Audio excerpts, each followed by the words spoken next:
Mr. Chairman. Mr. Chairman, I will present the entire budget of all the DOF and all the attached agencies. Again, thank you for the opportunity, Mr. Chair, and to the committee for this opportunity to present the proposed 2026 budget of the entire DOF family. As you all know, ang DOF po ang ating pambansang fundraiser. Trabaho po namin ang makalikom ng pondo para punan ang mga pangangailangan at pangarap ng bawat Pilipino. We fund the nation's progress and bring us closer to Ambition 2040, a prosperous middle-class society where poverty is eradicated. And I'd like to stress this, our national budget, the main engine of our growth, is more than just a list of expenses. For every line item, every project carries a price tag that represents the hard-earned revenues we at the DOF work tirelessly to raise. That's why we must look at the budget not just in terms of spending, but also through the lens of revenues. Next year, our proposed national budget stands at 6.79 trillion pesos. But only 4.98 trillion pesos are supportable by revenues. Ibig sabihin, ang gastusin ng gobyerno ay aabot sa 18.61 billion piso kada araw. But only 13. Ganito po kabigat ang kailangan malikom ng DOF araw-araw with our minuscule proposed budget of only 37.78 billion pesos for 2026. The amount is only 1.09% higher than in 2025. And it represents less than 1% of the total proposed 2026 national budget. To guide us in this Herculean task, we have increasing incomes and reducing poverty. And we are so far right on target. Over the past 3 years, revenues have grown at a double-digit pace, averaging 13.8% annually. Tax collections have expanded by 11.5% every year. Last year, we posted a revenue effort of 16.7%, the highest in 27 years and one of the strongest in Asia. At nagpapasalamat po kami sa ating mga taxpayers sa kanilang ambag para sa bayan. To finance our budget next year, our marching order is to increase revenue collection by 10.2%. This means we're challenging the BIR and BOC to work harder to meet our targets. Nagpapasalamat din po kami sa Kongreso at sa Senado sa pagpasa ng mga reforma na makakatulong sa ating koleksyon. Aside from this, the DOF is scouting for more resources without inflicting new taxes or bequeathing debts to be paid by future generations. That is why the DOF hiked GOCC dividend rates to 75% from 50%. And that is why we are privatizing more underutilized government assets.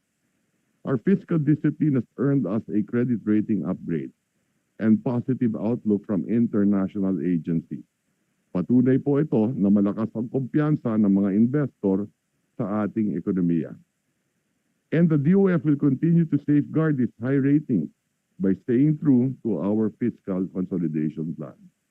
If we stay faithful to our MTFF by 2028, total revenues will hit nearly 6 trillion pesos, climbing further to 7 trillion pesos by 2030. And we will bring down our deficit to around 4% of GDP by 2028 and further to 3% by 2030. At the same time, we project the economy to reach 42.6 trillion pesos by 2030 while keeping our debt manageable at 58% of GDP. Clearly, raising revenues is no joke. That's why we at the DOF will never tolerate corruption or wasteful spending. The recent flood control controversy may have cast a shadow on public spending, but this is the start of a cleanup, and we only see upside over the next few months. The President himself is the whistleblower of this controversy. At malinaw ang kanyang mensahe, we will never turn a blind eye to corruption. Things will only get better from here as we have laid down the foundations for long-term growth, the creation of an independent commission for infrastructure, stronger governance, digitalized procurement systems, and full transparency at every level of government. And justice will be served in the months ahead. Those responsible will be held fully accountable and brought to jail. At the same time, we're moving decisively to fix Metro Manila's flooding through stronger coordination with LGUs and the private sector. All these will build stronger institutions, the backbone of a stable and growing economy. We are also seeing stronger growth under the Marcos Jr. administration. The economy has grown at an average of 5.9%, among the highest in the region. But the controversy has revealed that not all capital expenditure were translating into growth. And now that we're plugging those leaks and reallocating funds to high-impact investments such as education, healthcare, agriculture, and digitalization, we will only grow faster. And this momentum is backed by low inflation, easing policy rates, strong consumer spending, and a vibrant labor market. Over 50.1 million Filipinos now have jobs, one of the highest in our history. So on the part of the DOF, we commit to protect every peso of our taxpayers' money by ensuring that their taxes are spent on the right things, at the right price, by the right agency, and at the right time. In the DOF alone, you can be assured that our 37.78 billion proposed budget is a faithful reflection of our priorities to go above and beyond in serving Filipinos. The BIR will receive the largest share of the budget at 19.15 billion pesos. This makes up for more than half, or about 55% of the total DOF proposed budget. Kung atin titignan, ang 19.15 billion pesos na ito ay kapiranggut lang kumpara sa kokolektahin ng BIR sa susunod na taon na aabot sa 3.58 trillion pesos. Kaya sulit na sulit po ang budget na ito ng BIR. Dahil ang katumbas nito, koleksyon lang nila sa loob ng 2 araw. Ang BOC naman ay may proposed budget na 6.91 billion lang. Kumpara sa kokolektahin nilang 1.01 trillion pesos sa susunod na taon. Ang katumbas ng kanilang budget ay nakokolekta nila in less than 3 days. Ang ating kagawaran ng Ingat Yaman o Bureau of Treasury ay may budget allocation ng 4.7 billion pesos kumpara sa bigat ng kanilang responsibilidad na punan ang 1.65 trillion peso na deficit sa 2026.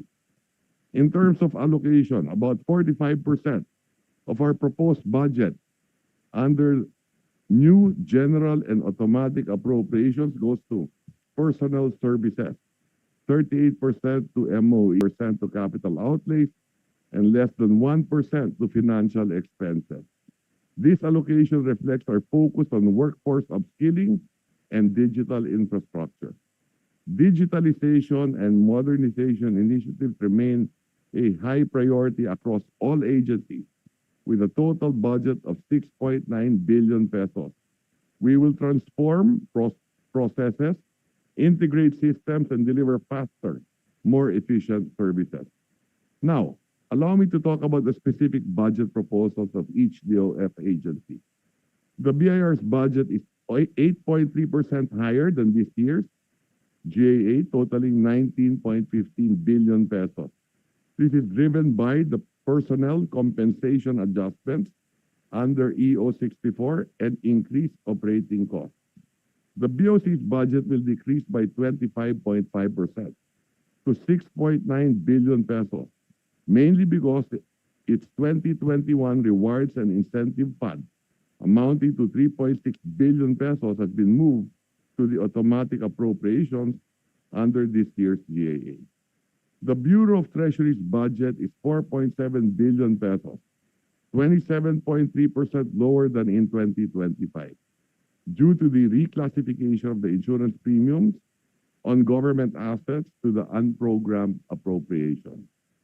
The IC has proposed a total budget of 1.2 billion pesos, 18.6% higher from this year's level due to investments in digitalization. The proposed budget for the DOF Office of the Secretary is 1.3 billion pesos, a 29.6% increase from this year's GAA due to our ongoing ICT modernization. The BLGF budget will increase to 996.2 million pesos, or about 128% from this year's level, to support the implementation of the local governance reform program. The National Tax Research Center has a proposed budget of 154 million pesos, a 6.8% increase from 2025, mainly due to the salary adjustments under EO 64. Meanwhile, the proposed budget of the Privatization and Management Office will rise by 21.2% to 134.6 million pesos to support its ICT infrastructure upgrade. Finally, the Central Board of Assessment Appeals has a proposed budget of 18.4 million pesos, a marginal increase of 1.6% from the year prior.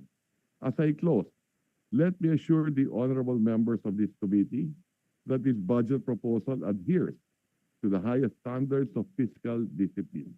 In fact, for 4 consecutive years, the DOF has earned an unmodified or unqualified opinion from the Commission on Audit. Ibig sabihin po, malinaw na napatunayan ng ating mga auditor na ang ating financial statement ay tapat, maayos at naayon sa itinakdang pamantayan ng financial reporting. Over the years, the DOF has also consistently proven its efficiency in budget utilization. As of the end of August, we have achieved a higher obligation rate of 82% and a disbursement rate of 93%. But let me underscore this important fact. The DOF is no ordinary spending agency. We are the nation's chief fundraiser, the very lifeblood of government programs. If we were judged by the same yardstick as those who simply spend the funds we raise, our accomplishment and contributions would not even fit on the usual agency performance review scorecard.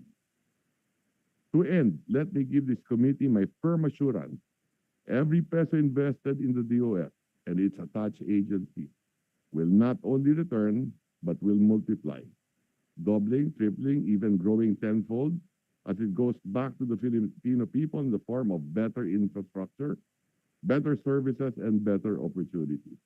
Na ang bawat ambag ng ating mga taxpayers bumabalik sa kanila. So we humbly ask for your support and your trust. Maraming salamat po, and we're now ready to answer any and all your questions. Mabuhay ang bagong Pilipinas. Thank you, Secretary, for the budget presentation. And I just have a few policy questions and also a few questions on the budget itself. I'll start off with the revenue because tama ko kayo na ang DOF ay in charge sa revenue collection natin in all forms, whether tax or non-tax. Yeah. And we're looking at the historical performance of our revenue collection. So I'll show a slide in slide 120. So since 2015, in terms of revenue targets, the government has surpassed its target by 3 times in 2020, 2021, and 2022. The rest failed to surpass its targets. But on the non-tax revenue, we saw a very good trend that in the last 3 years, lumalaki yung non-tax revenue natin. So I believe these are dividends and other asset sales. No? So my question is, ano yung mga challenges na hinaharap ng gobyerno? Bakit hindi natin tatamaan yung ating revenue targets? And what are the innovations that we implemented to improve non-tax revenue? Parang there's a potential for non-tax revenue because non-tax obviously doesn't burden, although it's not as much as the tax, but it doesn't burden our taxpayers directly, at least. So those are the 2 questions initially, Secretary. Well, with regard to the revenue targets, once you miss your GDP growth, naturally affected your revenue target mo, number 1. or tax revenues. No? Number two, there are many global challenges that we are facing today. And naturally, if you have a global economic slowdown, apektado din yung halimbawa ang koleksyon ng ang local GDP mo, apektado rin. Ang Bureau of Customs, apektado rin yan sa koleksyon when you have a global slowdown in trade, halimbawa. No? At nakikita natin na because of the corruption issue na nangyari, at nakita natin in the last few years, dahil nga dito sa flood control program, tataka ako, sa laki ng ginagastos ng ating pamahalaan, dapat mas malaki ang growth ng ating ekonomiya. So this explains that in spite of having this level of expenditure, dahil napunta ang parte ng capital outlay doon nga sa ghost projects or substandard projects, halimbawa sa flood control, ay apektado yung growth natin. Ibig sabihin, kung hindi napunta sa corruption yung parte ng budget dyan, ay siguro yung ekonomiya natin would have been growing by 6 to 6.2% short ng BIR at BOC. Now, having said that, on the second part of your question, on the non-tax revenue, dahil dito, kung nagkaroon ng kulang man ang tax revenues natin sa BIR at BOC, nasalo ng non-tax revenue. Kung kaya't, last year, pumalo nga ng 16.7% ang revenue to GDP natin na highest in the last 27 years. This year, inaasahan din natin na may konting baba ang koleksyon ng BIR at BOC, pero mapupunan din ng tax revenue, non-tax revenue, dahil naasahan natin that this year, makakakolekta tayo ng mahigit 350 billion sa non-tax revenue. At nang sa ganon, we will hit our revenue targets for the entire year. At papalo yung revenue to GDP natin. Sa ngayon, we're also already at roughly about 16.5% as well. No? So clearly, ang problema natin nasa expenditure side at wala sa revenue side. No? So, anong ginawa natin sa non-tax revenue? Una-una, minabuti natin na tutukan ang ating mga GOCCs na siguraduhin natin that they operate better, na nakakapagbigay sila ng dividendo sa gobyerno. Tinaasan natin yung dividendo na natatanggap ng gobyerno mula sa ating mga government-owned and controlled corporations na dati 50% na binabayaran. Ngayon, tinaas natin yan to 75%.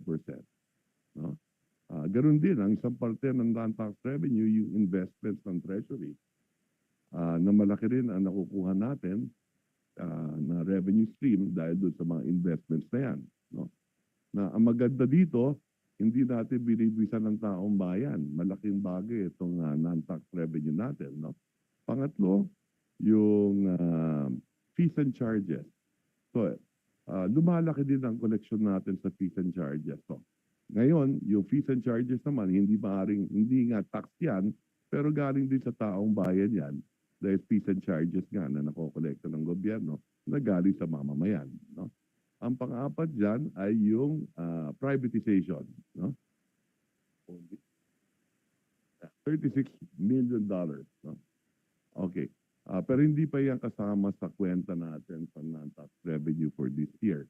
Dahil baka malate ng konti yan, baka ang booking yan January na next year. No? At marami pang iba. So these are the elements of your non-tax revenue.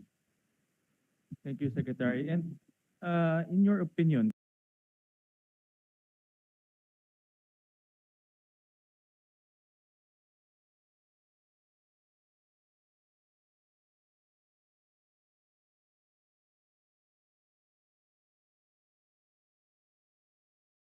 kasi nakaka-affect nga sa revenue collection natin yung mga external headwinds, even internal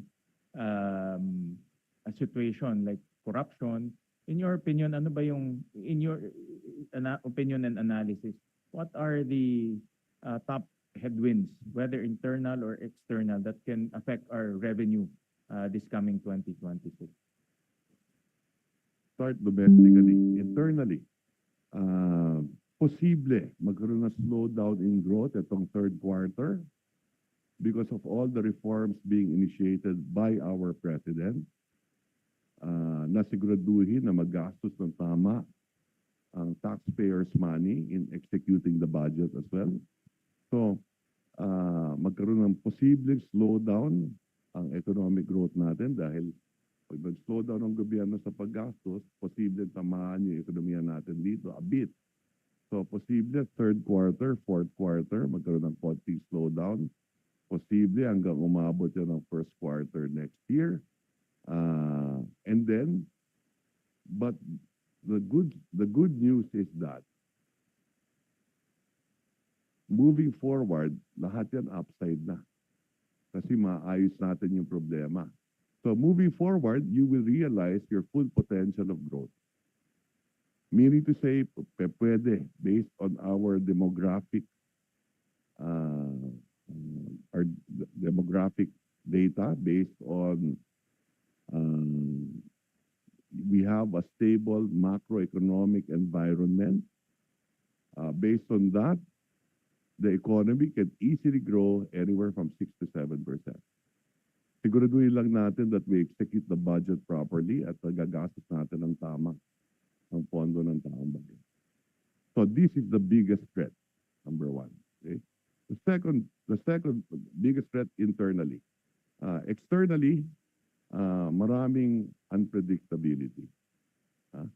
Well, one, geopolitical tensions, yung problema natin sa China, yung problema ng US sa China. Just a few days ago, nagsabi ang America, President Trump has said that he will impose 100% tariff on China. Okay. Anong ibig sabihin ng 100% tariff on China? Ibig sabihin there's no trade between US and China. Titigil lahat yan. Okay? And because of that, you have the two biggest economies having a trade war. Anong ibig sabihin yan? Niliit yung global trade. And because of the tariffs imposed on the Philippines, maapektuhan din yung current account balance natin. No? Mababawasan yung export natin halimbawa sa Amerika, among others. No? So these are the challenges. So the geopolitical tensions, a trade war, of course, mabuti lang naman. Medyo naayos na Israel-Gaza war, but you still have the Russia-Ukraine war, so on and so forth. Yeah. So these are all the external headwinds. Yung internal, because of the what's happening with DPWH in particular, the corruption issue, ang fear ko kasi because of the reforms being undertaken, and importante yung reforms, yung ginagawa ni Secretary Dizon, but the reforms will obviously have an effect on spending. Like bigyan kita ng example. Correct. Nabasa ko yung pinahold lahat ng mga reblocking, which is tama naman, no? Kasi maraming ang mga, actually marami rin akong kukuhang comments sa social media, bakit ayos pa yung kalsada, rini-reblock na. But obviously, nung hininto yan, pag hininto nationwide, walang contractor na gagawa nun, hindi sila magbabayad ng income tax, hindi sila bibili ng mga materials, walang VAT, so may effect sa magkakaroon ng slowdown. Correct. In terms of revenue collection. This is on the government spending side pa lang. Correct. And that's why the key is dapat mabilis yung reform na gagawin ng DPWH, no? Or else that's close to about 900 billion in terms of infra spending na pwedeng, well ngayon kasi nasa third quarter na tayo, so mga kalahati siguro mga 400-500 billion pwedeng ma-delay, no? And it can affect our collection later on. So that's why corruption itong issue on corruption may effect talaga sa government operations because of the reforms that we are undertaking. Meron bang epekto on taxpayer payments? Do you think it will affect people in terms of paying their taxes? Dahil marami na didismayan, daming mga rally, daming mga ano, but do you see any slowdown in terms of paying taxes? Yes, nararamdaman na ng BIR yan. Medyo yung growth rate ng collection nila nababawasan ng konti, but so far manageable naman lahat. And rin ang ayaw nating mangyari na mawala yung kumpiyansa ng gobyerno, ng taong bayan sa gobyerno. That's correct. And the offshoot there is in iba magwi-withhold muna ng payments, or in iba siguro baka magkaroon ng many times pag-iisipan bago magbayad, no? So that's why it's important to fight corruption and curb corruption, and I commend the DOF for stating that the DOF will never tolerate corruption. So that's one. The other one is I'll drill down, Secretary, to some of our revenue drivers, which is BIR and BOC. So nakita rin namin, if we drill down on slide 121, the BIR in terms of revenue targets from 2015 only hit one time in terms of their revenue targets. Ang BOC hit about 4 times in terms of their revenue targets in 2015. So yeah, this affects our overall collection because our main drivers in terms of collection is BIR and BOC.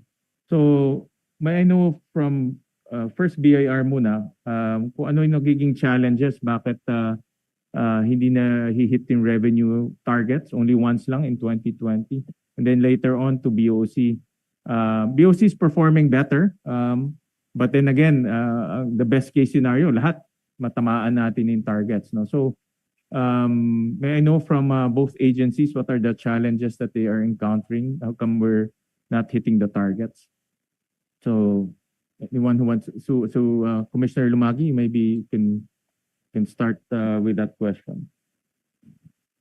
Good morning, Mr. Chair.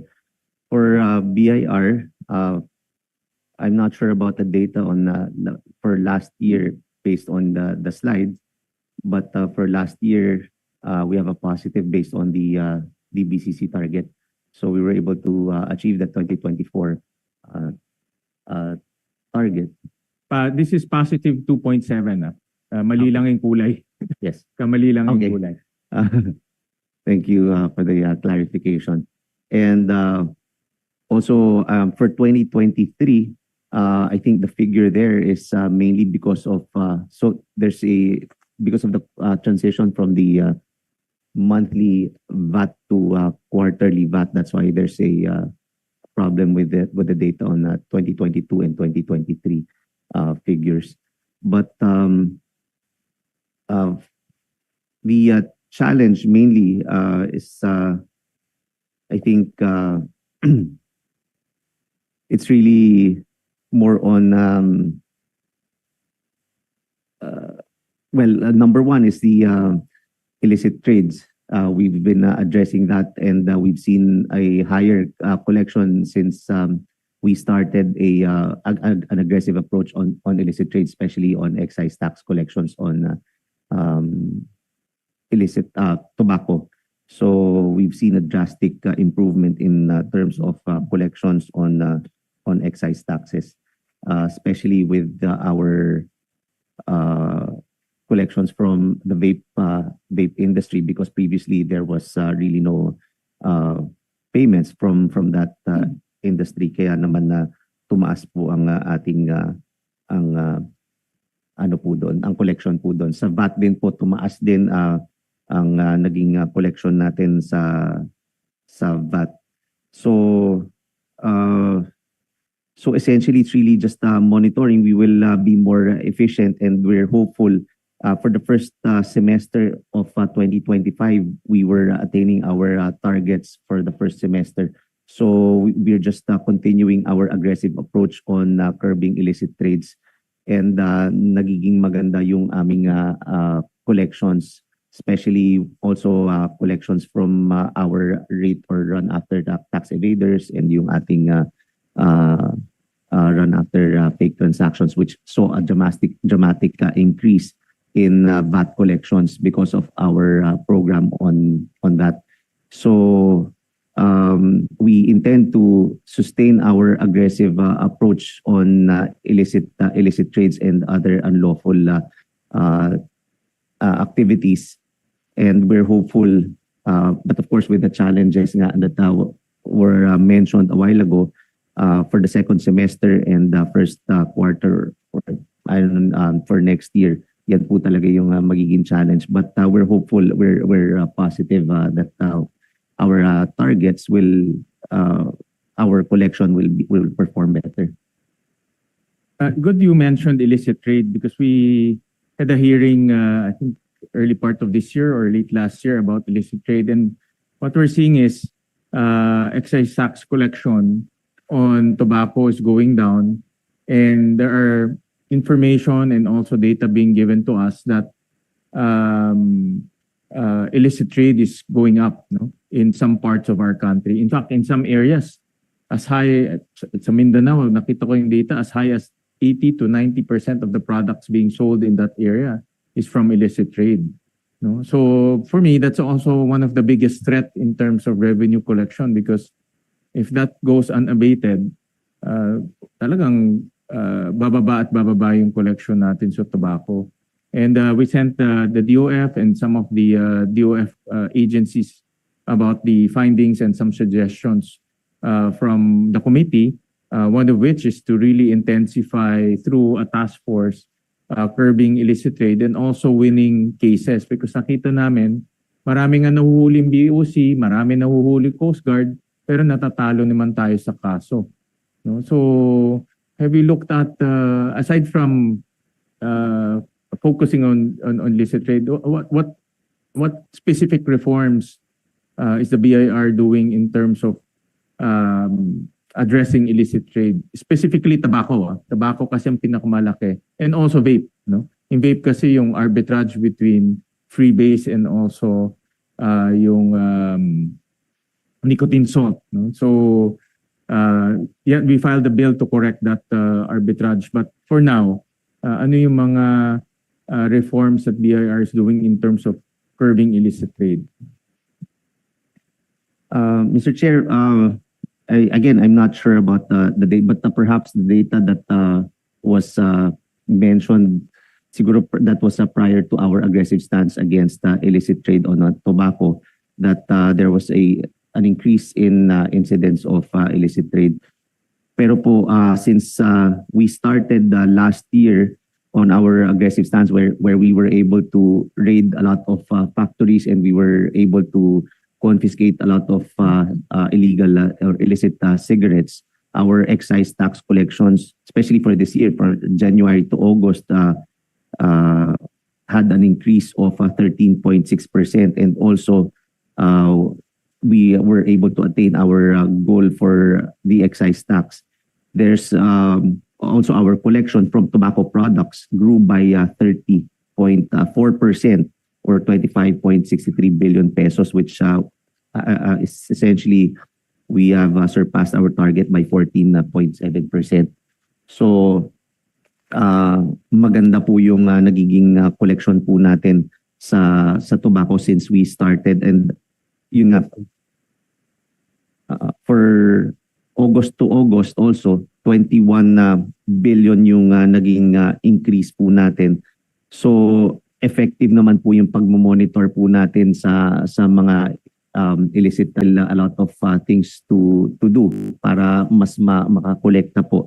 And yung the one that you mentioned a while ago, the bill for vape products, because we've seen a lot of yung shifting of consumer preference from tobacco to vape products. Kaya naman bumababa din ang bumaba before yung collections in general for excise tax because of the disparity of the tax rates between tobacco and vape products. But as far as tobacco is concerned, yun po, marami po tayong nagiging operations, and patuloy rin po yung gagawin natin and pagmo-monitor. And also one thing that we want to implement, and it's in the law already, it's passed yung ating digital track and trace solution that we will be able to implement by next year.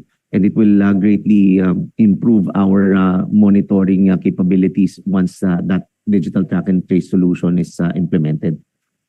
How many raids have you conducted in 2024 and also first half of 2025? And how much revenue have BIR was able to generate with those raids?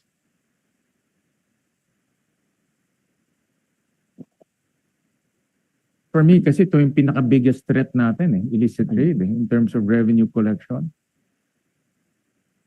For 2024, the total number of enforcement cases that we've made is 2,498, and we had a total number of seizures or apprehension of about 1,105. So the apprehended products is about 20 million or 20.5 million cigarette packs. And for vapor products, that's 952,000 ml. And for 2025, January to July, the total number of enforcement or visited establishments is about 2,306. And total number of packs, 167,000. And for vapor products, 266,000 vapor products, ml.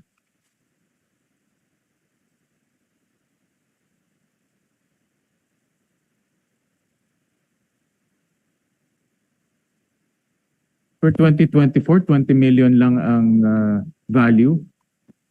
Medyo maliit lang ah. Sorry, Mr. Chair. For 2024, 20 million lang ang Packs, 20.5 million packs of cigarettes. How much ang did we manage to generate in terms of revenue? For revenues, we were able to collect that just 20.5 million pesos. Not so much. No? Not so much. Because all of these cases, we've filed cases in with the DOJ for our enforcement, and the assessment is about 1.8 billion pesos.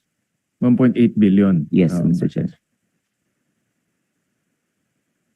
But of course, you have to file cases pa, no? To Yes, Mr. collect Chair. all of those. Okay. All right. And then can we get an answer from the BOC in terms of the revenue collection? Good morning, Mr. Chair.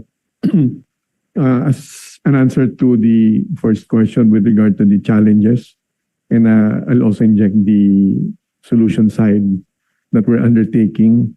We've identified three major challenges that the BOC has been facing, not only during my term. I took over only this July, but for the last so many years. The first challenge, Mr. Chair, will be the obsolescence or the way the processes are being handled insofar as the lodging, assessment, and the payment system is concerned. Because if you would look at it closely, the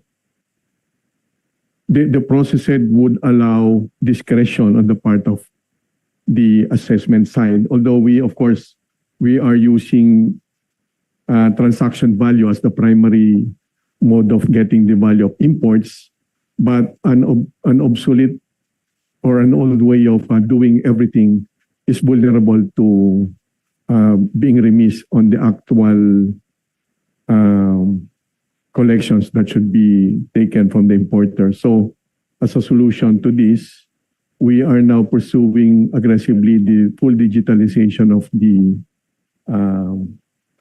customs processing system. However, there is another challenge to that, because for 2025, there's no allotted budget for that. And then for 2026, there's also no budget allotted in the NEP. So if we're looking at pursuing that thoroughly, for 2027, it might be perceived as a midnight project. So our only option now is to proceed with a PPP option. So that's our only option right now. And CPS, again, the customs processing system, is at the heart of the transformation. If we intend to do a reform in the Bureau, it's at the center of everything. Otherwise, if we don't do this, the same problems will persist long after I'm after the commissioner. So that's the first challenge. We really have to modernize the entire system, coupled with other technology-based solutions. For example, we have to upgrade and level up our scanning machines. And then we also have to explore the pre-shipment survey. And then we also have to do smart CCTVs to safeguard everything, including our scanning machines. So that's the first challenge, Mr. Chair. And then second, similar to the challenge being confronted by BIR, of course, is the illicit trade. We can quantify how much would be the foregone revenues from illicit trade. And we have reports also with the details on how much we've apprehended. But of course, when we took over this July, we were able to immediately seize more than $1 billion worth of smuggled goods, mainly from tobacco. And the challenge mainly with regard to combating illicit trade is our own capability. For example, if we like to level up our efforts against smuggling of petroleum or diesel in particular, we have to, in the short term, we only have to rely on the Philippine Coast Guard. Although I've already talked with the Commandant Gaban, because the BOC itself, we don't have our own working water patrol division, so we have to enhance our capability. Meaning, in particular, we have to have our own water vessel fleet to do the job, and it's not easy to do that. But as a challenge to that, again, sorry, we don't have a budget for that in our NEP. So for the short term, we will have to rely with the Philippine Coast Guard. I've not yet talked with General Nartates, but we will sit down one of these days. We need the help of the PNP Maritime Command to do that. That's an example on the capability that we have to build for the long term with regard to combating illicit trade. The instructions of the President were very clear that we have to focus on specific imports that we have to focus on. One, of course, will be agricultural products. Two will be the petroleum products. And third is the tobacco and, of course, vapes also, among other things. And third, this is a bit external, but hopefully this is short term. The ban, for example, but we understand the ban on rice imports has a bigger dimension. But insofar as BOC is concerned, this is beyond us because immediately the foregone revenues will be roughly about a little over it depends.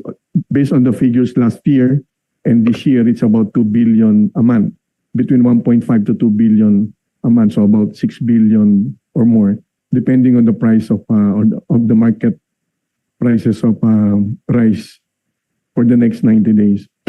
Plus the zero tariff right now being which has already been adopted insofar as the U.S. imports are concerned. This would translate to roughly about, using historic numbers, this will translate to about 30 billion pesos foreign revenues. So this is external to the Bureau, Mr. Chair. And lastly, fourth, we don't have a solution yet, but this is an emerging challenge. We have to seek the help of the other agencies like DTI and, of course, BIR with regard to e-commerce and balikbayan boxes, because understandably, we are very careful in handling balikbayan boxes because we fully understand that the balikbayan boxes represent the efforts of Filipino workers abroad sending goods for their families and loved ones. But this is also being used and abused by illicit traders, meaning this facility is also being used for smuggling.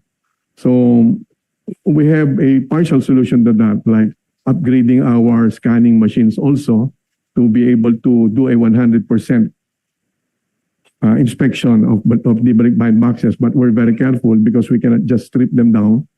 This is a very sensitive item and a politically sensitive item. So that one we will have to make a full comprehensive plan in order to address that. Plus the e-commerce, Mr. Chair, because the trend worldwide is that the e-commerce portion of imports is really expanding, and the systems the equipments to handle that efficiently without delay are not yet in place. Not only in the Philippines but worldwide. This is a growing concern. So that part we have to drill down with other agencies. So this, Mr. Chair, are the 3 plus e-commerce and balikbayan boxes are the main challenges that the BOC has been facing for so many years.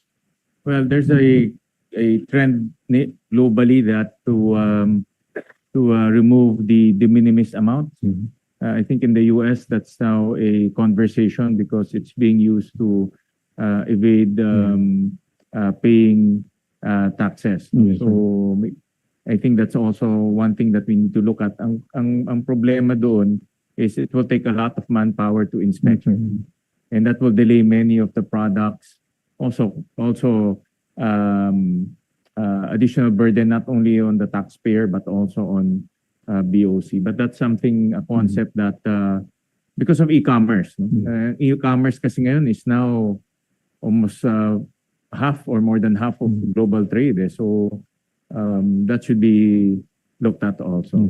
I want to ask Secretary about illicit trade. I think this is really a threat moving forward. And I don't believe in suspending the excise tax amounts or excise tax amounts being put on tobacco because based on our hearing, we saw that the prosecution rate is very low. I think out of the thousands of cases being filed, only a handful is being convicted. So in other words, the certainty of conviction is very low.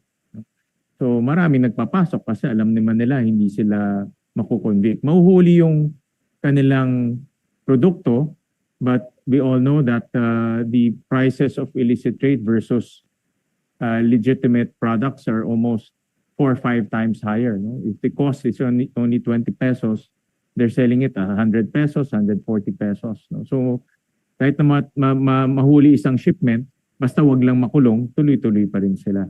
So any movement from the department to address illicit trade? Because I think that if we don't do anything, our revenues will constantly go down. I think from the enforcement side, you've already heard from the BOs in the BIR. It's really the proper calibration of the tax rates, as far as I'm concerned. 0% tax, zero collection, 100% tax, zero collection. So the idea is somewhere in between, right? Okay, so let's say a pack of cigarettes, the cost to produce that is probably 10 pesos. And if you're selling that at 70 pesos, what percent of that is taxed then? Right? Maybe 50%. So when taxes are too high, you invite smuggling. You definitely invite illicit trade. So that's for Congress to decide. But we have to look at the conviction, Secretary, because based on the data that we got from the Department of Justice, ang baba ng conviction rate natin.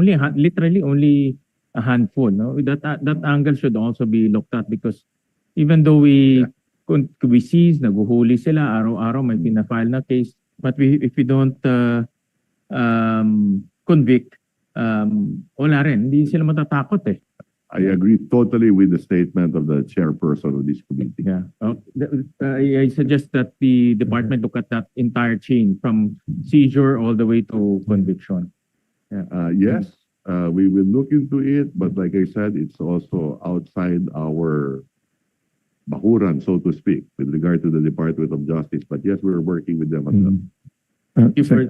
Mr. Chair, if I may. Yes, please. Go ahead. Yeah, thank you, Mr. Chair. If I may report to the committee, we recognize that to have an effective efforts against illicit trade or smuggling, we fully agree that the prosecution side should be looked into and be improved thoroughly. So as a step, Mr. Secretary, Mr. Chair, we already have met with the Department of Justice, although of course that was during the time of now Ombudsman Rimulya. We agreed to formally have a joint efforts starting from the case investigation to case build-up, because we recognize that sometimes there are a lot of cases that were dismissed on the cases that were filed in court were dismissed because of documentation issues. So they were dismissed for lack of documents that would eventually result to a dismissal. So as a step forward, the DOJ and the Prosecutor General agreed with us that we will work together and this will be formalized soon. But we're waiting for the new SOJ. And second, we also sought their help to make sure to go after the real owners of the smuggled products, because so far, in the cases that were filed, almost more than 90% of the cases, the respondents or the perpetrators were limited only to the drivers, helpers, or warehouse managers. It would be definitely more effective if the real owners will be the ones facing the cases in court. But we need the assistance, of course, of agencies like the NBI, CIDG to do the job. The BOC needs a better capacity to do that. But this is, to use the term of the Secretary, hindi namin bakuran yung ganun mas malalim na investigasyon. And we sought the help already of the DOJ because under them is the NBI. And then later on, we'll seek the help of the CIDG again to ensure that we will be able to really hold accountable the real owners of the illicit products. You mentioned earlier both the BOC, BAR had thousands of seizures, but based on the latest data, this is from what we gathered. Out of the thousands of seizures, the BAR filed 194 cases, but only one conviction. And the BOC filed 64 cases, only 2 convictions. So 3 convictions for both agencies. Kaya walang natatakot eh. So that's why it has to be both the DOF and the DOJ addressing this. Kaya we recommended the task force, no? So that both agencies can work together to improve conviction rates. So that's one. We just want to put that on the table. We'll talk about the digitalization later because I saw, tama ba, Commissioner Nepomuceno, your proposed budget is 37 billion, but the approved is only 6 billion? Yes, Mr. Chair. You requested for 37 billion budget? Yes, Mr. Chair, but that should include the other items like... Yes, correct. I'm sure digitalization is part of this. Hindi po. Kasi hindi pa part ito ng digitalization? Lumaki po yan because of the several items yun pong benefits supposed to be rewarded to our personnel. About 8 billion po yata yan. So the other items, but that does not include the digitalization. Again, the CPS, which is again at the heart of the modernization. Okay. We'll talk about digitalization later, but since the biggest elephant in the room now is corruption, I'm sure you've seen this slide too, Carla. Commissioner Nepomuceno, yung State Department tags Philippine Customs as corrupt, calls for reforms. Yes, sir. And this came out a few days ago. Apparently, I read the article. Apparently, it mentions about, this is probably before you. I think systemic na itong issues ang corruption sa customs. Alam naman natin to. Lumalaki lang, lumiliit, but it's systemic. No? So, most likely, this is before you.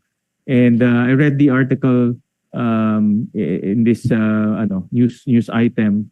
A lot of it is about systems, bribery, nahirapan silang labasin yung mga shipment nila, so may makausap silang fixer. So this doesn't go well with what's happening right now, no? May I know from customs, from Commissioner Nepomuceno, what reforms are you undertaking to address this allegation by the U.S. State Department? And I think this is also this came from the American businessmen who are doing business here in the Philippines. So may marami silang importation. Yes. So nakukuha nila itong mga information na ito. No? So what reforms are you undertaking in order to address this? Una-una, Mr. Chair, we just to address the particular concern of that report, we wrote already to of course, through the DFA. We requested for a meeting with at least the commercial and trade attaché of the U.S. Embassy to know in particular what are the concerns or complaints by the businessmen or business groups which serve as the basis for that report, so that we will not second guess what in particular are the issues of the U.S. State Department is. So, and then we also requested already a meeting with the American Chamber of Commerce, so that again we can address what particularly are their concerns. Now, to answer what are the steps again to curb. Before you continue, let me recognize the presence of Senator J. Beresito. Go ahead, Commissioner. Yes, sir. So again, with regard to the corruption issue, again, this will persist definitely not until we are able to fully digitalize the processes in the Bureau of Customs. Just to explain more graphically what this means, Mr. Chair, if you digitalize, beginning from the submission of import documents, meaning the lodging phase, you will already submit the digital copy only of your documents, no need to submit that physically.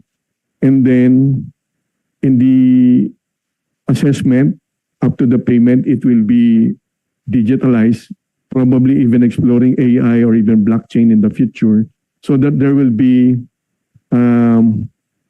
almost zero human intervention. Ibig pong sabihin, Mr. Chair, para pong pumunta tayo sa ATM machines, and this is already being done in other countries. Hindi naman po ito bagong teknolohiya. The technologies are available. We just have to adopt one of them. So para ATM yan, you will just have to choose which transaction that you want to do with the BOC and then go through that digitally. And then the releases, then the measurements of success will be much easier. That's the only way.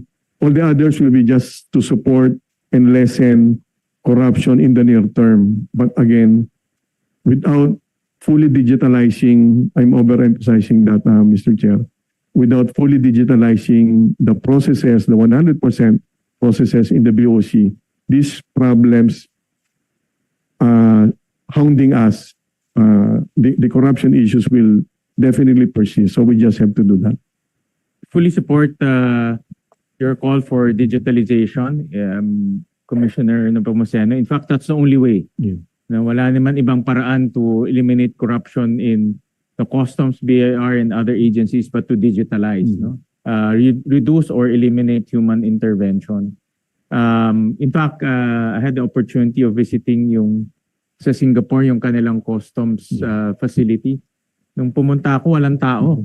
I don't know if you've been there, but wala talagang tao. And nagulat nga ako. Akala ko mali na puntahan ko. Pero apparently, everything there is paperless and digitalized.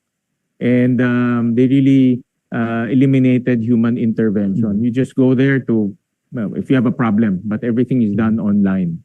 Tama po. Yeah. Tama po. So my question is that included in your budget? Because if that is the solution, that should be included in your budget. Sinama po namin sana dun sa request for additional Again, Hindi kasama sa tier 1, tier 2, diba? dinat na po namin yung NEP when we came in. Okay. So, sorry, but yung pong paghahabol, yung... Bakit hindi linagay ng predecessor mo? Dapat common sense na yan na ilagay niya na doon kasi digitalization yan. Maybe different priorities. Sige. Baka po kasi ganito po, to be fair with my predecessor, kasi po yung mismong CPS, yung Customs Processing System, nagkaroon po yan ng legal entanglement because way back 2015 or 2016, somebody already won fair and square. Wala pa naman, hindi po kami, yung nanalo po doon sa bidding na yon, nagdemanda because the contract that was supposed to be awarded to their company was canceled. Naturally, it was understandable that they would sue the BOC. Then the case dragged on until today. So to be fair with the former commissioner, probably baka nakita nilang maybe futile. I'm just guessing kung ba't hindi po nila nilagay po. But that's the probable explanation po. Mr. Chair, on that note, no, we have seen ito yung nagiging problema natin with our quest to digitalize sa LTO. Yan din ang naging problema. No, I think it's almost similar na yung computerization provider supposedly kinasuhan din, no? Kaya tumagal yung yung kanilang program for digitalization. And I think 2015 pa ito, Commissioner, no? Tama po. So, ganun din ang nangyari. Yung winning bidder, kinasuhan, nag-TRO. So, ilang taon yung nawala sa atin na Mr. Chair, that's almost 10 years. So, in that period, parang mano-mano pa rin tayo. So, what's the status now? Para lang alam natin. Nasa Supreme Court ba? Nasa which court is it right now? Tama po. Pending pa rin yung ang peculiarity po nitong project na to, Mr. Chair, Senator JB, yun pong nanalo dyan, of course, propose a technology that as of today, obsolete na po yun. So this goes beyond legal issues na po. And of course, the good news is when I discussed this with the President and then of course with Secretary Ralph, full support po sila dito kaya full speed ahead naman ho kami rito. But then again, the option is mag-PPP and I understand, Mr. Secretary, also, yung nag-propose ngayon ng PPP, kasali yung nagdemanda. So mukhang hindi na nila ipupursue yung case. So this can be hopefully a win-win proposal. The job of DOC right now is to make sure that the minimum features or minimum capabilities will be there to deliver the job. Well, hopefully, no? Kasi we lost 10 years, sayang. Opo. And hopefully, under your administration and the remaining years, maayos din natin yan. And I heard, at least sa PPP, which we sponsored, kaya nakikilala ko yung mga taong nandito tumulong sa akin. Sila Yusek Adriano, Yusek Ate Fong, of course, Yusek sa PPP, talagang yan, sabi mo nga win-win. Tulad ng ating chairman. Dapat talaga, we would pursue that already. Kasi hindi natin pwedeng iasa lang lagi. Ang maganda rin kasi yung upgrades and everything, minsan kasi it's also good to have yung Mr. Chair, yung, I don't know kung it will be feasible, yung leasing para yung upgrades and maintenance of hardware. Kasi pag bili mo yung hardware minsan, you're stuck with it, tapos mag-upgrade. Sayang na yun. So, yun yung mga siguro dapat take into consideration while pursuing this system, no? Siguro maganda i-take into consideration kung mag-PPP tayo. Thank you, Mr. Chair. Commissioner, wala sa budget na yan. So, but I do support your initiative for digitalization. So how much do you require to digitalize? And kung may PPP, I would assume mas mababa yung requirement if this is the modality you want to pursue. Opo, Mr. Chair, dun sa PPP proposal, of course, no cost to the government. And we've already initially analyzed the proposal. And then the amount that they would charge to the importer per transaction, hindi po per container, I don't know if parang minimal to my mind, but of course tatawad pa kami. Parang 350 pesos per transaction, almost negligible pag inisip po natin spread over the number of containers or the total value of the import. So parang po yan, but I feel makakatawad pa kami. But even with that amount na 350 pesos to be charged to the importer, almost negligible na po yun. So wala pong gastos ang pamahalaan. Again, the only homework for us sa BOC is to make sure that at least the minimum capabilities or features of a dependable CPS, Customs Processing System, will be there. Yun lang po ang homework namin to make sure that it will happen. So yun po, wala naman pong gastos. Kaya hopefully magtuloy-tuloy po yung PP. But to give a value po kung magkano kung sakaling gobyerno po yung gagastos for that, according to our initial market study, it's between 4 billion to 5 billion pesos. Kung tayo po ang mag-a-acquire niyan. We were trying to do some financial modeling. Will it be better for the government to fund that or IPPP na lang po? But again, that issue became academic because wala nga po sa NEP po namin. So we have to explore other options po. Mr. Chair, just to Secretary. add, as I did present earlier, the new appropriations for the DOF is roughly 30 billion pesos. 7 billion of that is digitalization. 3.7 billion will go to the BIR and roughly 1.9 billion will go to customs. Now, having said that, we are already in the advanced stages of the national single window. The timeline is that the contract signing is expected by December of this year. Ergo, during the time of the President, we will be able to enhance the capability of the Bureau of Customs with their computerization program. So not only is the national single window, but also there are talks now for them to work out also the E2M with the Bureau of Customs. The national single window, I think that has been a conversation for a long time. So finally, it will happen. Yeah, this is what we're discussing right now. Mm. This is part of the issue, how we solve the problem on those cases which have been filed way back in 2015. Mm. You cannot modernize the Bureau of Customs right now because of a case, a TRO, given by the court. So ang ginawa natin, pinasa natin sa DICT through the national single window. So hindi saklaw ng TRO ng korte yun. So we're finding ways to address the problem in many other ways. In other words, the national single window, end-to-end ang feature niya. Now, from start all the way to the end, which is the withdrawal of goods. Lahat siya is paperless na siya. That's the idea, Mr. President. All right. And then that is already included in the 7 billion. No, that's totally separate. Okay. Totally separate. Okay. This is a PPP. Okay. In Okay. Ito addition yung to that, yes, in addition to the PPP, in our budget presentation to the committee this morning, of the 30 billion in new general appropriations, there is 7 billion for digitalization. About 3.7 in the BIR, 1.9 billion in the Bureau of Customs. So in other words, hindi na kailangan additional for Bureau of Customs. Hindi namin tatanggihan yan. Hirap maghanap ng pera. Lalapit rin kami sa inyo para humingi ng bagong pera. Hirap.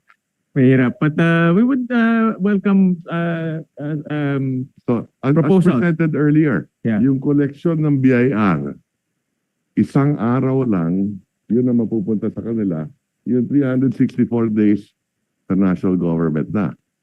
Yung collection ng BOC, 3 araw lang, ang mapupunta sa kanila, 362 days sa buong national government na. Kaya less than 1% ang budget ng DOF. Kaya kung dadagdagan nyo, tatanggapin namin. Sige. Well, we welcome suggestions, and if you think that we need to add for digitalization, we'll try our best to include. But yan ang aking paniniwala, no? Digitalization. Without that, mahirap talaga. Mahirap. And if the modality is PPP, then there's no, hindi naman malaki yung upfront cash, then mas maganda yon. But if you think you need to buy hardware or other IT equipment, then let us know. So we can support the bureau. For the BIR, in the same manner, we enacted the EOPT, and there's a digitalization requirement in the ease of paying taxes law. And the digitalization requirement requires a roadmap. No? So talagang in-embed natin to sa batas para maging institutional yung digitalization efforts ng BIR. No? May I know from the Commissioner, itong roadmap na ito, no, under Section 44 of the EOPT Act, Have you submitted the digitalization roadmap? If not, what is the status of this roadmap and what is the reforms you're undertaking insofar as digitalization is concerned? Yes, Mr. Chair. We have a digital transformation roadmap, essentially divided into a framework of 4 pillars, which first is aims to strengthen the BIR organization. The second one is focused on the digital backbone of the BIR. And the third is for the governance and enhancing policies, governance, and standards. And the last one is the regarding taxpayer experience and BIR services online. So we have already several projects accomplished under our digital transformation programs, but we still have a lot more to do. We have started the online registration and update system, and we will still have some improvements with respect to that. We also have the e-onet system, or the electronic one-time transaction system on the sale of real properties, donors tax module, and shares of stocks. We've started also the chatbot Trevi, the e-appointment, and the other digital transformation tools.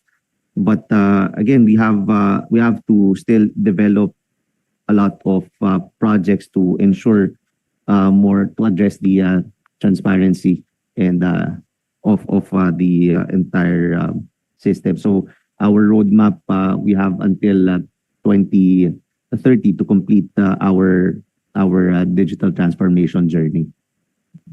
In your 2027, but well, I heard the secretary that I think if I'm not mistaken, 3 billion will be allocated to the BIR, tama ba? For to further improve your digitalization efforts for 2026.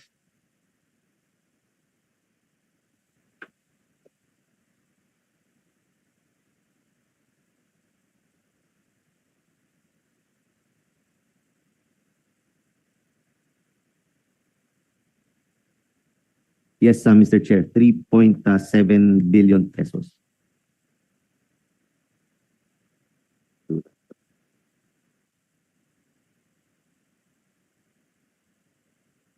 Total of 3.7 billion pesos, Mr. Chair. All right. So it's the same manner. I believe in the digitalization efforts of our revenue collecting agencies. That's also a way to curb corruption, be efficient in tax administration. So we're fully supportive of the digitalization efforts. Just a reminder that because under the Ease of Paying Taxes Law, required na mag-submit ng roadmap every year. So we received your roadmap last August of this year. So we'll track down the improvements and also the deliverables in those roadmap. And then kung mayroong mga kailangan adjustments along the way, we'll inform the Bureau. Yes, Mr. Chair. Thank you. Thank you. Yes, go ahead. Mr. Chair, Commissioner Lumagi, so yung target natin for the completion is 2030 for the digitalization, tama? Yes, Mr. Chair.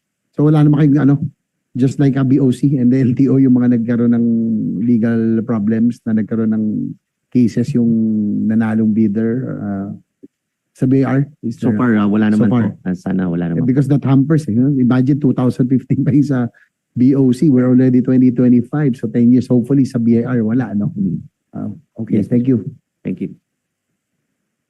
I also saw some items in the budget. Ito yung the issue of unfilled positions. Both the BIR and the BOC. In fact, malaki ang unfilled positions. I think I discussed this during the last budget hearing also. But in the BIR, it's about 5,000 positions. In the BOC, it's 2,000 positions.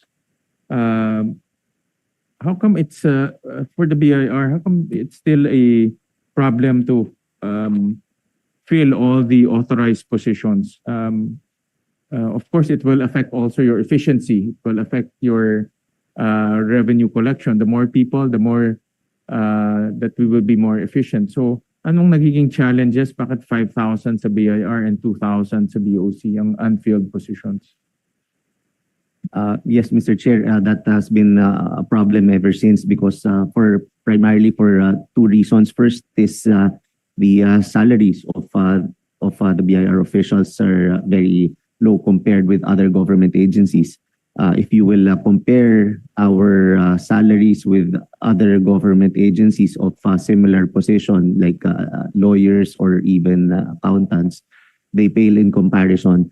So sometimes it's really just it's times 3 or at least times 2 of the salaries of other agencies. And number 2 is most of them are can be found in the provinces where it's very difficult to recruit lawyers and other accountants. That's why we also requested for a reclassification of these positions to accept other qualifications and not licensed CPA or lawyers so that we can fill all these vacancies.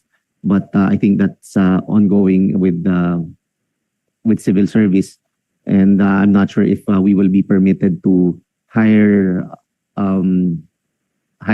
people with different qualifications than those stated in the plantilla items, but mainly because of those 2 reasons, Mr. Chair. What's the effect, Commissioner? Because out of the 15,000 authorized positions, 5,800 is unfilled. So that's about 27% of your total authorized. What's the effect of almost a third of your authorized are not being filled? Ano affects sa operations ninyo? Well, Are these mostly rank and file? Which in the hierarchy are these unfilled positions or kalat sila? Kalat po, Mr. Chair. We can see there are examiner positions or revenue officers position. That's why minsan po, especially as the years go by, the number of you can also see that the number of taxpayers increase as year on year. So para po yan na isang negosyo, pag lumalago yung isang negosyo, dumalaki yung manpower requirement. Pero sa BIR hindi lumalaki yung manpower namin, but the number of taxpayers that are being served by the agency keeps on growing. That's why it's also challenging for us to monitor all the taxpayers. Kaya talagang challenge po yan at malaki po yung epekto na hindi po natin na pupunan po yung ang plantilla items na ito. That's why hopefully mapatas po natin yung salaries sa ibang government agencies, because a lot of especially our accountants and our lawyers shift or move to other government agencies because of the disparity in the pay. Well, that is a challenge to the entire government bureaucracy, no? Yung salaries. In fact, kausapin namin ng ibang government agencies, gano'n rin yung movement masyadong mabilis, no? So we're trying to find ways, hopefully lalo na yung mga job orders, contract of service, yung mga gano'n. We're trying to find ways na mapuno sila sa mga permanent positions as an incentive, no? So we flag the CSC to look for a way to convert them into permanent positions para incentive sa kanila yan. Also with the BOC, ang laki rin. Out of the total 6,000 authorized position, 2,300 unfilled. So that's about 37%. Malaki rin, 1/3 rin. Yes, Your Honor. We have an approved plantilla of 6,264. But hindi po naman kulang, unlike with the BIR, hindi naman kulang yung mga nag-a-apply. But of course, hopefully for the right reasons. Yung application. Pero maganda narinig ko yan because pag sinabi mong, diba? Bro, pag sinabi mong customs, iba yung pumapasok sa isip nila, diba? So yun po yung challenge. Yan, maraming, yung po yung challenge, you know? But we would like to still believe at this point na mukhang kailangan lang naman po ng more aggressive recruitment and hiring and orientation process We have experienced a similar issue when we were at the Office of Civil Defense. It was the same. The fill-up rate was almost the same, 62%. So baka kailangan lang namin itulak dahil marami naman pong applicants. However, if I may mention, hindi lang po kasi ito, Mr. Chair, issue of fill-up rate. The strategic aspect also of the recruitment should be addressed. Yun po yung isa naming inaayos ngayon because naging uso po. Again, wala pong sisihan naman po ito, nakagawian lang, but we will try to correct this, not abruptly but systematically. Yung ma-assign ka, ito ang iyong plantilla, but you will be assigned to do something else. So, yung alignment po meaning yung ang mas tama, of course, kung ano ang iyong training, ano yung skills, yun ang trabaho mo. So, yung alignment is an issue. So, we are evaluating kung sino. Noong unang pagdating ko nga, ang instinct ko was to immediately order a back to mother unit order, but that would be chaotic had we done that. So systematize po namin yung pagbabalik while we're also doing the recruitment. Ang pag kasi yung pwede kang ma-assign anywhere else, magiging susceptible na rin kami na baka mali rin yung dahilan, ba't mo inassign dun? No? So these are the two things. We will recruit more aggressively, but we assure the committee, Mr. Chair, that we will do our best that our recruits will be properly oriented and that they will pursue the right mission. And then the strategic alignment of our personnel with regard to their skills will also be corrected. But we cannot promise immediately. Systematize po namin yun. That can be done but not immediately. May step by step po kami doon. To hear that, Commissioner, that you're hiring for the right reasons, not for the ulterior motives. Tama ho yan dahil it starts with the hiring process. Once na nandyan na sa loob tapos hindi maganda yung kanyang motibo, then talagang magkakaroon tayo ng problema. Hopefully in the next, under your leadership, in the next 3 years, hindi na ang Bureau of Customs matatag ng US State Department as most corrupt. I think I can hear that you're doing some very important reforms, especially in hiring, digitalization. So just let us know on how we can support that para at least maging maganda naman yung imahe ng ating Bureau of Customs. Pagsisikapan po namin. Possible naman po, Mr. Chair. Mr. Chair, siguro the mga hottest issue now, of course, yung mga contractors. So maybe we can just have an update from Commissioner Lumagi. What actions have been taken, especially do sa mga na-involved, do sa mga top 15, do sa flood control, because of course people are longing for answers, no? The public is really longing for answers. So sinasabi ng iba kasi, especially mga legitimate businessmen, sinasabi kami konting may LOA kaagad, ganun. Nagre-reklamo sila, konting kami babayad ng maayos. Tapos malalaman namin itong mga to, ghost pala, hindi natin alam kung nagbabayad ba ng tamang buwis mga ito. So, any updates sa Commissioner Lumagi regarding this controversial contractors? Yes, Mr. Chair.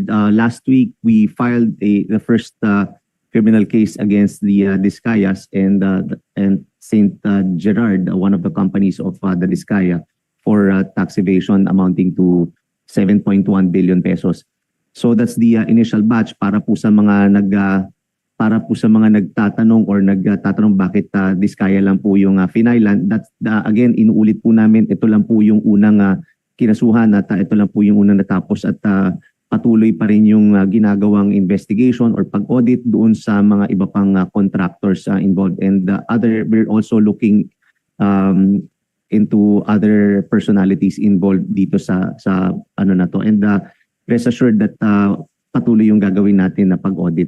And yung sa mga sinasabi po na yung mga ibang negosyante na stricto ang BIR na nag-i-issue po ng audit ay we rest assured din po sa lahat ng ating mga negosyante na hindi lamang po sila yung tinitingnan po natin. In fact, ito po nga sa Discaya hindi naman po ngayong taon lang ito tiningnan na last year, and yung 2019 meron na pong final decision po yan na na-issue na po tayo, and the audit process really takes time because we have to afford the taxpayers due process. Pero patuloy yung ginagawa nating pag-audit at pagsilip sa mga contractors na ito.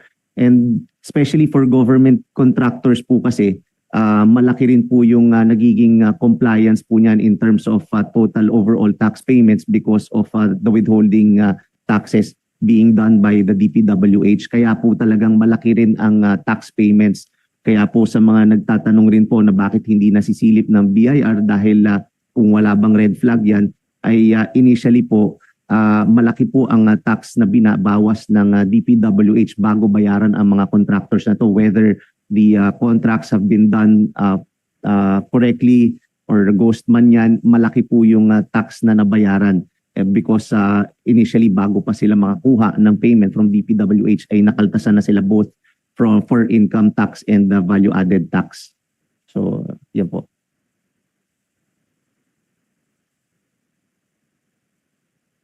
Also yung mga I understand also yung mga online will be assessed as well, no, the tax na, because we understand that we are really in the, because of the limited fiscal space, we really have to raise revenues, no more revenues.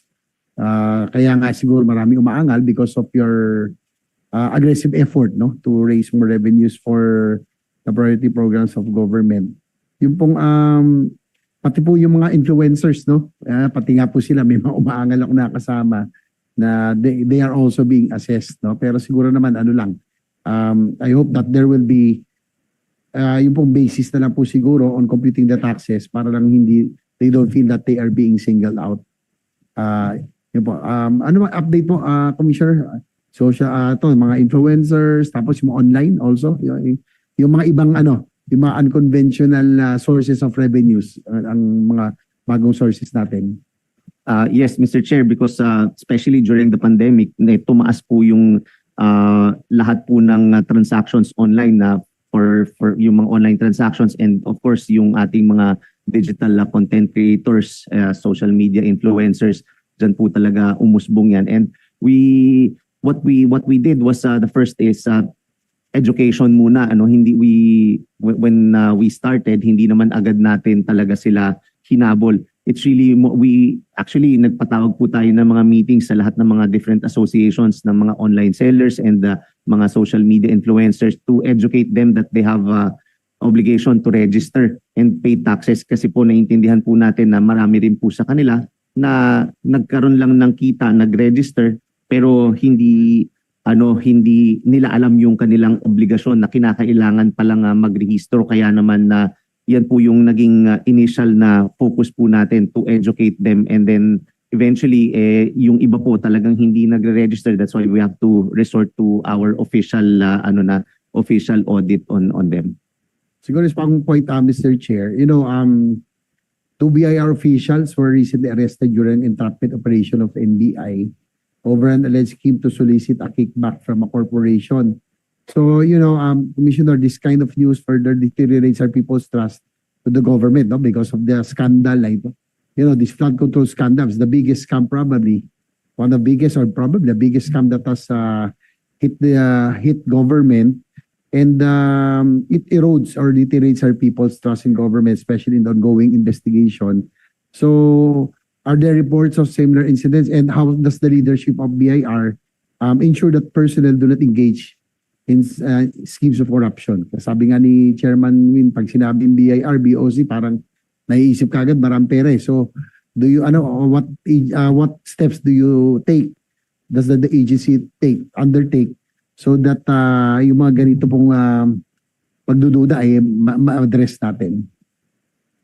Yes, Mr. Chair, actually that's an unfortunate event, pero po ever since po tayo nung napupo po tayo, we already focused on addressing corruption issues in BIR. Kaya naman po isa sa focus area po natin yung integrity and professionalism of the institution. And since then, we have quite a number of disciplinary measures undertaken. Marami na po tayong mga sinuspend at mga tinanggal na mga officials ng BIR ever since. And patuloy pa rin yung pagmamonitor natin. And in fact, itong nangyari po na yan ay na-issue na po natin ng preventive suspension order. And definitely, we will act accordingly and swiftly decisively on all these issues at hindi po natin na hahayaan po yan gaya nga po ng sabi ni Secretary Ralph na dito po sa DOF family we do not tolerate corruption and definitely lahat po ng actions na gagawin po natin especially from digitalization and all other efforts will be geared towards addressing corruption issues para matigil rin po ito. Well, that's welcome. That's good. Welcome. That's a welcome level coming from you, Commissioner. Especially at this time that people are really hungry for results, no? Dahil po sa scam na to talagang may galit may rage ang ang publiko, ang taong bayan. So I'm hoping that those who are really guilty or those who really abuse should really be prosecuted and sana po may matuluyan. I think sa mga talaga for us to be able to curb corruption, yung certainty of punishment, kailangan talaga may makulong na dito. Yan ang naisip na tao, wala kasi nakukulong So we're hoping that meron po talaga. It's sad but we really have to do it, no, para bumalik yung we need to bring back the trust and the confidence of the people in our government, in the bureaus, the department, and in government. Thank you, Mr. Chair. To Senator JB. Commissioner Lumagi, yes, Secretary. With the provision, let me assure the committee that based on our conversations with the President is that maraming makukulong dito. Thank you.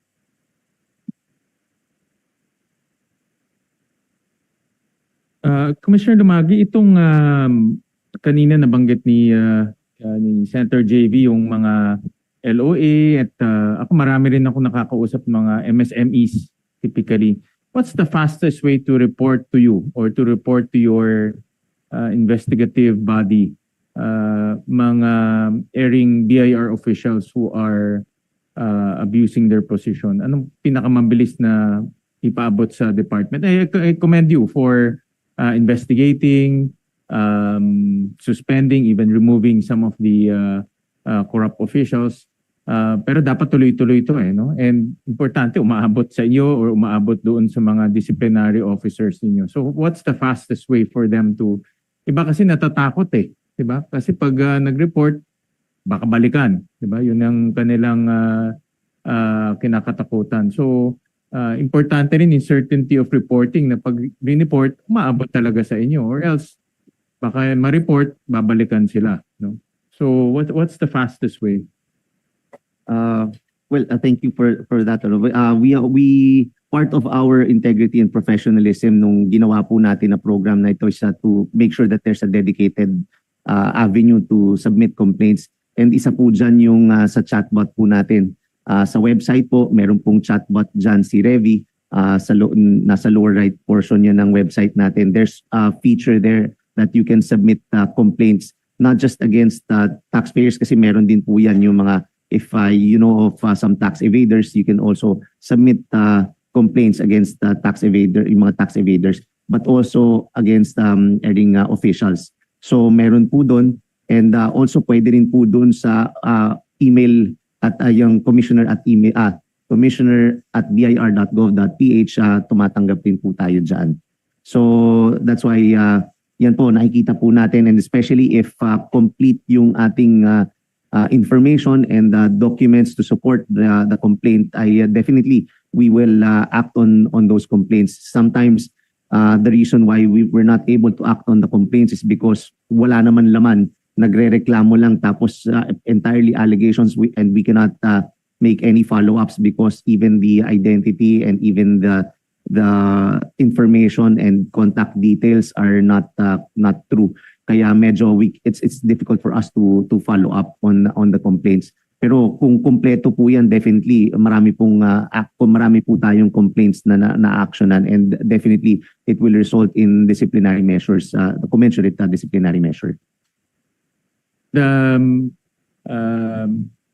Commissioner, itong mga nagre-report sa ito, diretso ba sa inyo ito or you have a panel or anong assurance na umaabot to decision makers, not only to low-level employees? Initially po, yun ang kinakatakot. Minsan magsusumbong ka, natatakot ka, baka doon lang sa mga taong wala namang decision making and then kumakalat lang. No? So there's also that fear na mabalikan sila, especially with BIR, kasi BIR is such an important bureau for businessmen, no? So kung MSME ka, micro ka, or small ka, ayaw mo magkaroon ng kaaway, no? So is this diretso ba sa ito or diretso sa decision makers? What's the internal process? Yung mga complaints po na sasabihin niyan, dumediretso po lahat yan sa Internal Affairs Service. And then sila po yung initial na nag-evaluate on the complaints. And eventually po, talagang nakikita rin po namin na monitor din po namin. Okay. All right. Just a few policy questions,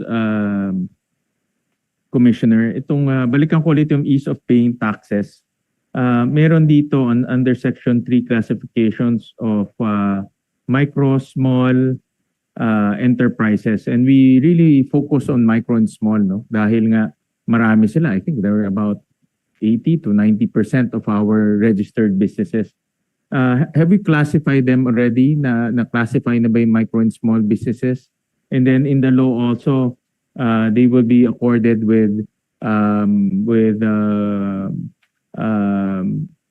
a treatment fit for micro and small businesses, no? Para hindi naman sila pareho same treatment as, let's say, the large taxpayers. Marami dito sa mga micro small, they pay their own taxes, sila gumagawa ng sariling libro.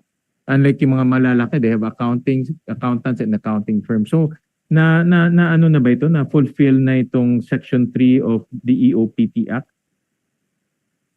Yes, Mr. Chair, we've already made the classification into micro, small, and medium and large as well. So meron na po yan, and we also revised our forms, some of the forms for the micro and small, to make it simpler compared with the medium and large taxpayers. So mas maliit po yung mas konti po yung kinakailangan fill upan, mas maiksi po yung mga forms or taxable forms for micro and small. And patuloy pa rin yung pag-iisip namin kung paano pa pwedeng bawasan ito, although limited din po kasi yung pagbawas natin, considering that a lot of information are also being required of us by different agencies for information and data purposes. Kaya minsan ang hirap pong tanggalin ng mga ibang line items, but susubukan po namin na magawa po yung mas simple pa talaga na hopefully also sa ano ko rin po dapat hindi na kinakailangan pang mag-hire ng accountant for micro and small taxpayers, but we've already issued several issuances, yung revenue regulations and several RM or revenue memorandum circulars to implement this shorter or simpler tax forms. And their penalties mas mababa. Yes, Mr. Chair. Oo, kasi dati same treatment ka pag large ka and micro the same treatment. So under the law, ginawa nating mas mababa. Not naman to encourage them to violate, but just to accord them with the reasonable amount of penalties. Yes, Mr. Chair. That's already being taken or being considered, Mr. Chair, because effective na po yung batas po na yan, especially with the issuance of the revenue regulations in 2024. Another policy question under the EOPT Act, it was raised to us by some taxpayers, yung risk-based classification for VAT refund claims. And so I understand nag-assign na kayo ng risk classification on VAT refund. But there's this policy under Revenue Regulation 5-2024 na if you are low risk 3 consecutive filing of VAT refund claims, on the 4th refund claim, gagawin ka ng high risk. No? So parang counterintuitive siya because you've been low risk for 3 VAT refund claims. So nagre-refund ka na 3 beses, low risk ka naman. Pero on the 4th refund claim, gagawin ka ng high risk. You know? So for me, my personal opinion that it sounds counterintuitive dahil wala namang problema sa'yo. So dapat low risk ka na. So what's the rationale that they are automatically raised to high risk? And for me, it will discourage these taxpayers from, well, not discourage naman, but it's for them, it sends the wrong signal because from low risk, nagiging high risk sila. Parang naging risky sila bigla for no specific reasons. Yes, Mr. Chair, because when you're classified as low risk, wala pong audit na ginagawa po yan, Yes. automatic. When you're classified as low risk, ay most likely wala na pong question yan, i-issue na po yung refund for 3 consecutive years. So to prevent abuse on these classifications ng low risk and high risk, dahil nga sabihin nila, okay, if low risk, lulusot at lulusot dahil nga hindi na kinakailangan pang i-check, and we will not check all the documents to be submitted or that should be looked into to determine whether you're really entitled to a VAT refund. Kaya naman po parang ang nangyari lang po dito is once in a while titingnan po. It doesn't mean that when you're classified as high risk, it means that you're hiding something or we see something illegal already. It's just saying that since you'll be put in high risk, we will audit you for this time so that ma-check lang po talaga kung maayos, kasi nga po baka ang tendency lang po dahil nga you've been classified as low risk, then iniisip na hindi na mau-audit, so kaya nang magpalusot dahil nga po low risk naman ako. So itatago ko na. So ito parang one way of just checking na once in a while ay i-check, i-double check ko lang yung isa-submit ninyo. So that's once after noon, low risk na ulit. Pero at least there's a may check pa rin in a way. Yun po yung The message kasi sa mga tax, at least yung nag-avail ng VAT refund, bigla silang naging high risk and therefore parang may ginawa silang hindi tama, no? Kasi kung 3 times silang low risk, biglang high risk, ang message doon parang may ginawa silang hindi maganda. So may I suggest, ito nakita ko rin in other countries sa mga customs. Diba nag-ano sila ng random? So as a rule, lahat exempted, but in some jurisdictions, they implement random inspection. In fact, ako na target na yun ako a few times, no? And I perfectly understand kasi hindi naman lahat baka magpalusot bigla na lang, no? So may I suggest, subject to your review, na mag-random na lang once in a while rather than shifting from low risk to high risk. At least in that sense, may check and balance pa rin, no? And there is no misinterpretation na may ginawa silang hindi maganda at kaya sila naging high risk, no? Yes, Mr. Chair. I think siguro baka lang po na-alarm sila because of the classification ng high risk. Yun talaga, actually yun talaga. No? Pero sa totoo lang po, hindi naman talaga technically classified as high risk. It's just yung paglagay lang po ng high risk, it's just ano lang na, so yung parang kailangan lang i-check. Pero it doesn't mean na meron ngang nakitang ano na. Yeah. So I guess pwede po yun. Ibang terminology yung gagamitin that even if you're low risk, pwede pa rin. Kasi po ang nangyayari kapag low risk, as a matter of course, we won't look into your submissions. So kapag high risk, pwede naming tingnan.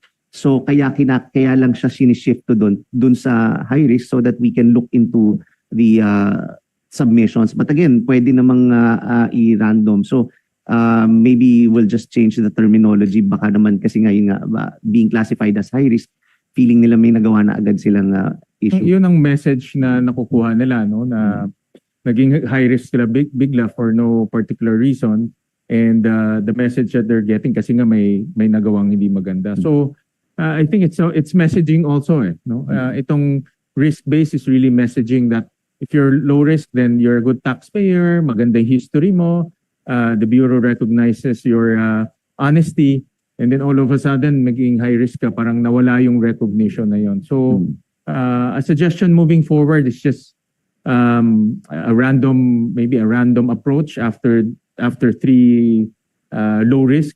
You're now subjected to you can be subjected to a random sampling. Some methodology that will not send the wrong message to our taxpayers, because messaging is also very important in this case. Any questions to Sige, Mr. Chair, magtanong ako kay Commissioner Nepomuceno.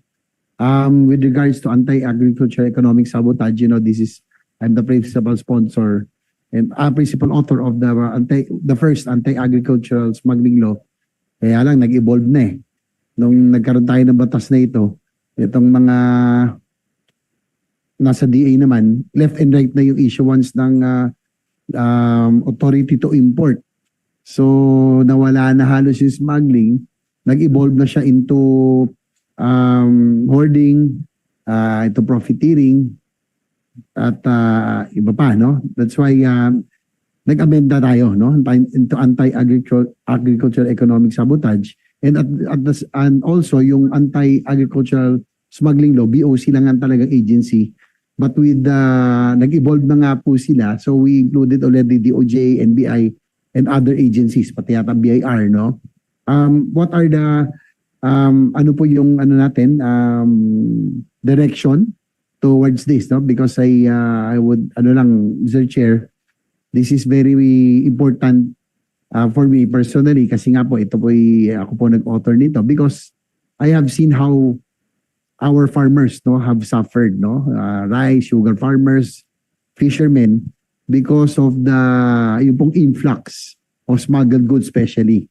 Yung kasi talagang naging may time nga yung Department of Agriculture, naging Department of Importation na. Left and right na yung importation. So, tapos yung smuggling pa. So, talagang bagsak ang presyo ng bigas, ng sugar, ng isda. Napakahirap na nga ng mga isda at mga farmers. So, what are the steps being taken by the BOC to at least ito pong to curb smuggling of agri-products? Thank you, Mr. Chair. Thank you, Senator JB. Una-una po, bilang pag-uulat lang, meron na pong 32 mga kaso na isinampa ang BOC with regard to violations or violators nitong Anti-Agricultural Economic Sabotage Law Act. And then out of which 121 po yung mga nakasuhan ng mga individual at yung mga sanay nakuha natin kung yan ay nakuhanan po ng tamang buwis, may get 2.1 billion po sana yun. But as I mentioned earlier during the hearing today, what we intend to do is to seek the help of the DOJ, and then under them, of course, is the NBI, in making sure that the real owners of the smuggled goods will be the ones charged in court. Kasi po, ang mga nakakasuhan po sa ngayon, generally speaking, yun pong driver, helper, warehouse man, mataas na po yung warehouse manager. It's to our belief na kapag ang nakasuhan na talaga after ma-identify ay yung mismong may-ari o nag-smuggle, magkakaroon po ng chilling effect, and this will help us in our fight against smuggling. So the number of cases filed, of course, assuming that they will win, will be more effective kung ang tatamaan talaga yung mga may-ari. Yun po yung isang one of the distinct steps that we want to do during our term po. At yun nga ho, nag-meet kami with the former Secretary of Justice along with his team, kasama po si PG Padulyon. Nag-commit naman po sila at magpo-formalize kami ng agreement with them. Kailangan po maghintay po kami ulit ngayon kung sino po yung bagong secretary po. Well, that's a welcome development. At least meron tayong 32 cases have been filed. No? Kasi one of the first laws that I remembered, kasi yung anti-agri smuggling law was passed 2016. And until recently, wala naman wala na pakulong talaga. Wala na tuluyan. Kaya walang natakot din siguro. So again, Sir Chair, talagang yung certainty of punishment, talagang pag walang natutuluyan, walang matatakot. So, I'm glad to hear from you, Commissioner Ariel Luceno, that kahit na kakaupo nyo lang, meron na kayo nakasuhan po dito. Again, this is not, for the sake of our farmers and fisher folks, no, na naapektuhan kasi lahat yun yung kaya nga economic sabotage to, kasi nga, yung purchasing power din ng karamihan na ito, na pag bumagsak ang presyo ng presyo ng palay, asukal, isda, humihina rin. So this is a welcome development. And yun po sa surveillance, you have a budget of 800. Senator, Mr. Chair, if I may lang po. Yes, Commissioner. Kasi po, baka sakali lang naman po. One of the issues po na we can i-appeal po of course, sa budget hearing, yung pong capacity po kasi mismo ng BOC to conduct inspection of frozen meat products being imported, kailangan din po kasing i-improve po natin yon. Meaning, we need either an actual warehouse, refrigerated warehouse, where we can conduct the inspection, or at least maka-renta po kami ng refrigerated warehouse. Ano po ito? Valid constraint po ito in our capability to do the job of preventing misdeclared meat products. Kasi po, pag nakita nyo po sa port yan, ang itsura po ng offal dun sa prime cuts, halos pare-pareho po itsura niyan. And this has to be inspected, supposed to be within our own premises. So the option right now is to release them under guard. Vulnerable na po tayo doon. I'm not insinuating anything, pero medyo vulnerable na po ang capability natin dyan. If the inspections will be conducted dun po sa warehouses ng importers. So, to prevent that vulnerability, kailangan po may sarili po tayong ganun. At sorry po, wala po yun sa budget ngayon na again, dinatna na po natin itong NEP, but we're trying to find ways if we can just lease, at least for the short term, so that we can do actual inspection dun sa area po namin mismo o yung irerenta namin na refrigerated warehouse. Importante po yun dahil full control means a better inspection result. Yun po ang ibig po sabihin yan. So yun lang po, inuulat ko lang po. We are cognizant of that. We recognize that lack of capability in doing that task of preventing preventing agricultural smuggling. So ito po, ang proposal nyo, mag-rent lang muna. Hindi, hindi naman tayo magdadagdag for capital expense or infra. Yung po naalala ko lang po kasi nakadalaw po ako one time sa Port of Manila, nasunog yung di ba, original BOC building. And sa Port of Manila, yung pong employees yung staff are still working on doon sa isang gymnasium that you converted. Parang evacuation center. Parang evacuation center. Pero of course, if it's not really conducive work area, nakaka-apekto rin. So ano ba plano ng BOC? Wala rin sa budget yata, I suppose. Pero I think having a work area that is really conducive can also help yung ating pong efficiency na ating Kasi talagang para kay evacuation area Napunta kasi Mr. Chair, talagang gymnasium converted into an office space for office workstations for everybody. Salamat po Mr. Chair na bring up po yun. Actually pag umuulan tigil po doon kasi yung mga kable na sa sahig lang. So we have to stop our operations. Unfortunately, sinuporta naman po nila sa CRAL our request for us to be able to lease,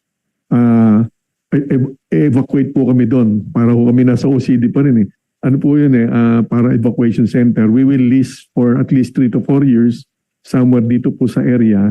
Naka-identify naman na 50% lower than market rates. We will lease at binilita naman po sa amin kanina umaga ni Secral na matutulungan kami with our budget for us to be able to lease our offices. We will move out temporarily from the Port of Manila. So yung opisina po ng mga deputy commissioners, commissioner and other central offices will be occupied by the personnel from the Port of Manila para umalis na po sila doon sa basketball court.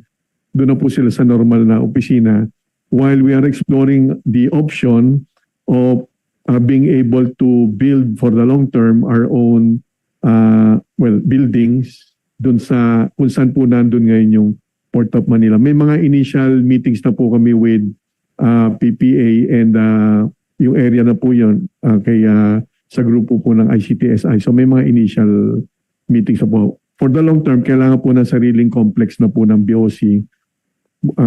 But for the meantime, magre-rent po kami sa labas. Okay, thank you for the updates, no? Kasi napunta po ko doon, talagang pag umulan nga doon, delikado yung mga cables are really exposed kasi nga it's temporary. Bumabha po talaga. Sure.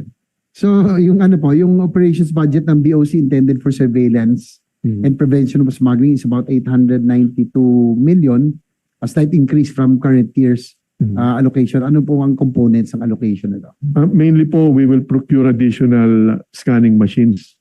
Yun po yung plano namin. This will be a combination of yung malalaki pong scanning machine for the containerized shipments at magdadagdag rin ho kami nung yung pang-airport yung luggage, yung mas maliit pong scanning machines which are very effective against entry of illegal drugs. Yun po yung nakakahuli talaga. Then yung sa scanning machines naman, we will make sure yung malalaki are already going to have an enhanced capability po para doon sa radioactive and organic materials. Siguro last ano lang point si Commissioner, no? Ako lang talaga pakiusap yung anti-agricultural economic sabotage. Let's make it work this time. No, again, this is really to help revive our industry, lalo yung agri-industry natin, lalo na yung dalawa kasi na yun. Of course, marami yan, no? Lalo yung mga rice farmers, pero yung also close to my heart, yung sugar cane. My mother here is from Negros, is sa mga batas din natin, Sugar Cane Industry Development Act. We intend to revive the sugar industry. Kaya kung talaga nandiyan pa rin smuggling, hoarding, cartel at iba pa, talagang hindi yan magpa-prosper. So, yun lang. Sabi ko, kahit na, wag lang po sana sa agri-products. No? I hope you'll be more strict with agri-products. No? Hindi naman sisago di bali na iba, pero ito na lang kung pakiusap natin because it will involve a lot of lives. No? Lalo na yung the poorest sector for society are farmers and fisher folks and in the agri-industry. Ilang, thank you for your reforms sa ating dalawang commissioners that you are already trying to do in your agencies. Makakaasa po kayo. But if I may, Mr. Chair, i-bring up ko lang with due respect to the framers of the law, baka lang po pwedeng i-revisit yung exclusion of the BOC as member po nung, naintindihan po namin, baka when it was being framed, wala pong tiwala sa BOC. But probably, pwede po nating i-reconsider kung pwede kami makasama mismo sa council. Yes, I will take note of that and also other policies or regulations of BOC that you further want to address or be given attention, especially with the law that now we can already amend siguro after a year, we can already amend the law so to make it more effective. So please let us know. Thank you po. Thank you, Senator JV. I'll jump to the Bureau of Local Government Finance. And this is in relation to the deployment and maintenance of the Real Property Information System under RP-VARA. Meron kasing mga importanteng provisions doon. No? For example, in Section 22 of RP-VARA, mandates the BLGF to develop and maintain an up-to-date electronic database of the sale, exchange, lease, mortgage, donation, transfer of all real property transactions. And this is really to, kasi ngayon, lahat ng market values and lahat ng schedule of market values right now is reliant kung anong gagawin ng ating mga assessors, no? So under the law. And at the same time, those findings nila should be uploaded to a database so that the private sector can use it. May I know what is the status of the database?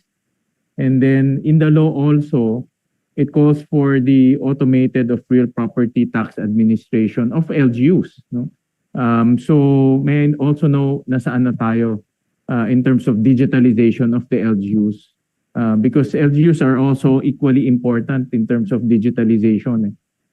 May corruption rin nangyayari sa LGUs. Hindi rin yan iba.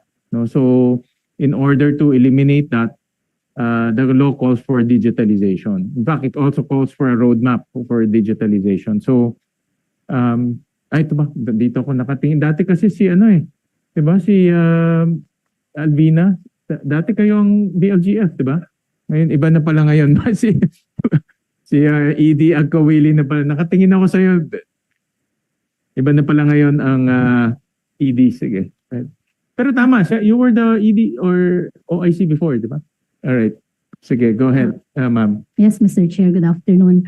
As an update on the development of the real property information system under the RPVARA, it is now ongoing and it is being funded by the Local Governance Reform Project. And right now, the latest update is that we already have come up with 6 modules and it's being exposed to the stakeholders for further inputs, and that by next year the system will be in place so that we will now be subjecting it to exposure for the users. This system, Mr. Chair, is that it contains data on particularly on sales data of real properties, the cost and lease data, in order to help local assessors prepare and develop their schedule of market values. Because the most tedious part of developing a schedule of market values is data gathering. So by this system, it will provide our local assessors the data that they will be needing. No. And just to give you at least an idea of how will it be, this will be maintained by the BLGF, and then our local government units will be able to link with this system in order for them to extract the data that they need every time they update their schedule of market values. In the law, kailangan rin mag-update ng real property market database, di ba? Yes, sir. And this is going to be available to government and I think for private sector for a fee. No?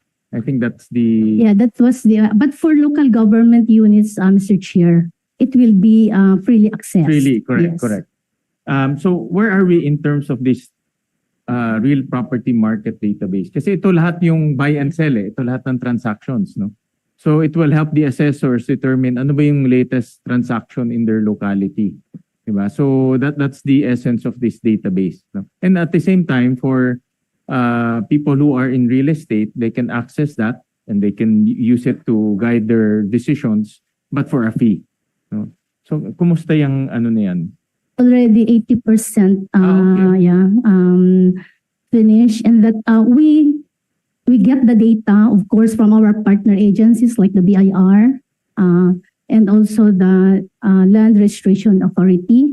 And we are also looking into other sources like notaries public with respect to the documents and real properties that they notarize. So all other possible sources, Mr. Chair. But it's 80%. It's already 80% done. And so by next year, we need heavy capacity building and the use of the system for our LGUs and likewise for other stakeholders and the BLGF as well. Okay. And then in the law, we also will assist the local government units to automate their real property processes, no? Kasi the updating of schedule of market value is one thing, but making them efficient is another thing. So we included that efficiency in the bill.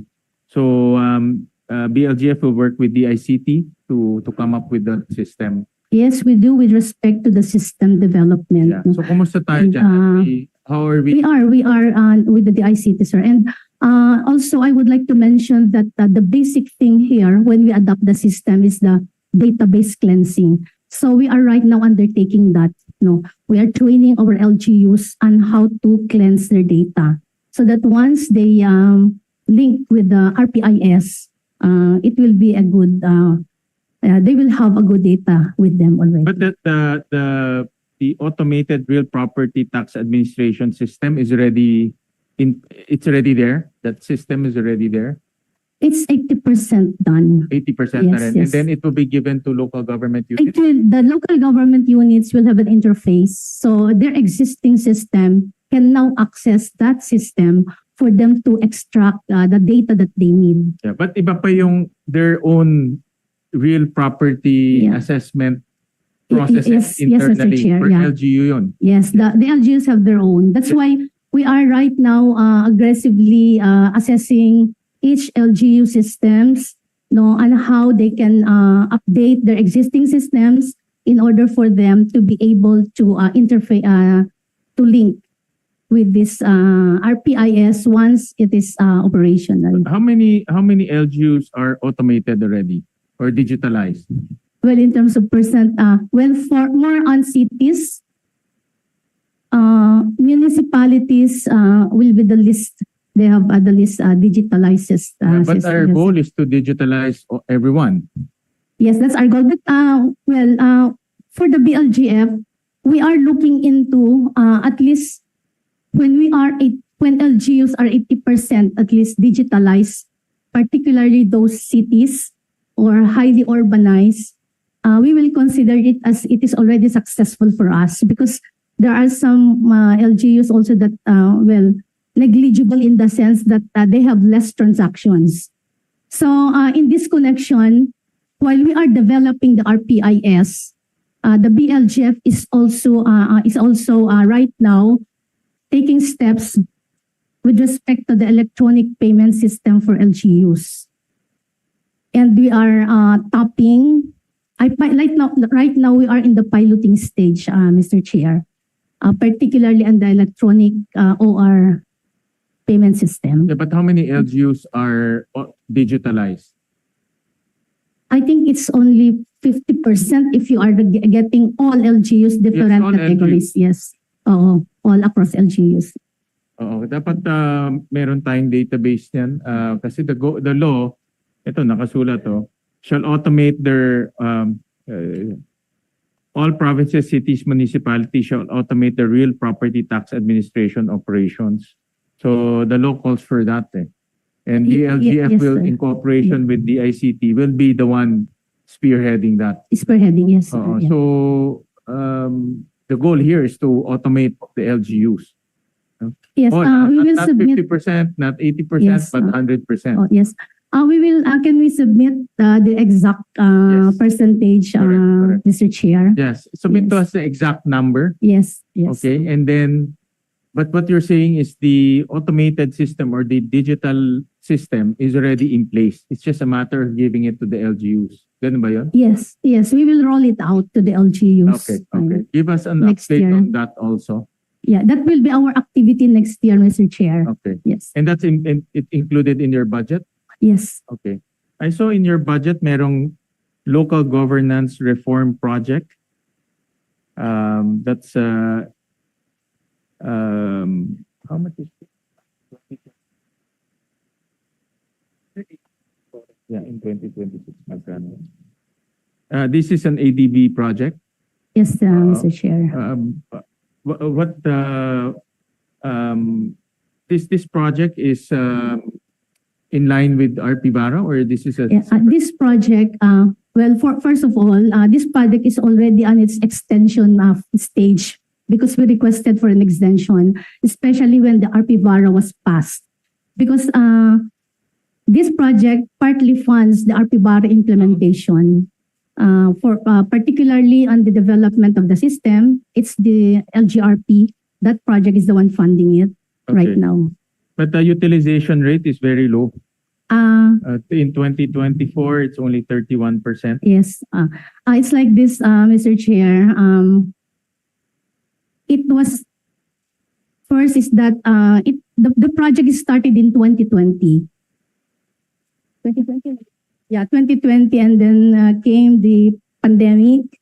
So there was a slowdown in the implementation. But then I took over in latter part of 2023. And then we hastened the activities. And in 2024, we were able to pursue the procurement for the development of these two big systems. So it started in 2024. Unfortunately, in 2025 budget, the LGRP funds, including the GOP counterpart, were put in the unprogrammed. And this is not a challenge for us because right now we are pursuing our activities, no, including the development of the system, but we are now being billed, and the GOP has not yet been released. What is this project? This is meant to... It's a local governance reform project. Yes, but what is it meant to do for the local governments? Its purpose really is for revenue generation because Of local government. yes, because other output of that will be the regular revision of the schedule of market values. Okay. And then Which is tied up to RP-VARA. which is tied up to RP-VARA. That's why RP-VARA is one of the policy output of the project. And when the RP-VARA was passed, so other outputs were being implemented, no, and it is mandated under the RP-VARA, particularly the big systems that we are developing right now, the real property information system and the computer-aided mass appraisal system. And this project is worth 400 million? That's the last for next year. For 2026. Yes, for That's the last 2026. tranche. The last tranche. Okay, all right. And just as a reminder, kasi may mga revisions under RP-VARA, no? Just make sure that the revisions are in line with the law. Yeah, we'll do so, Oo, Mr. kasi Chair. Yes. talagang we carefully, when we were consulting the DOFP, really curated the timing there so that maganda yung Yes. maganda yung timing ng revisions. Rest assured, Mr. Chair, because the original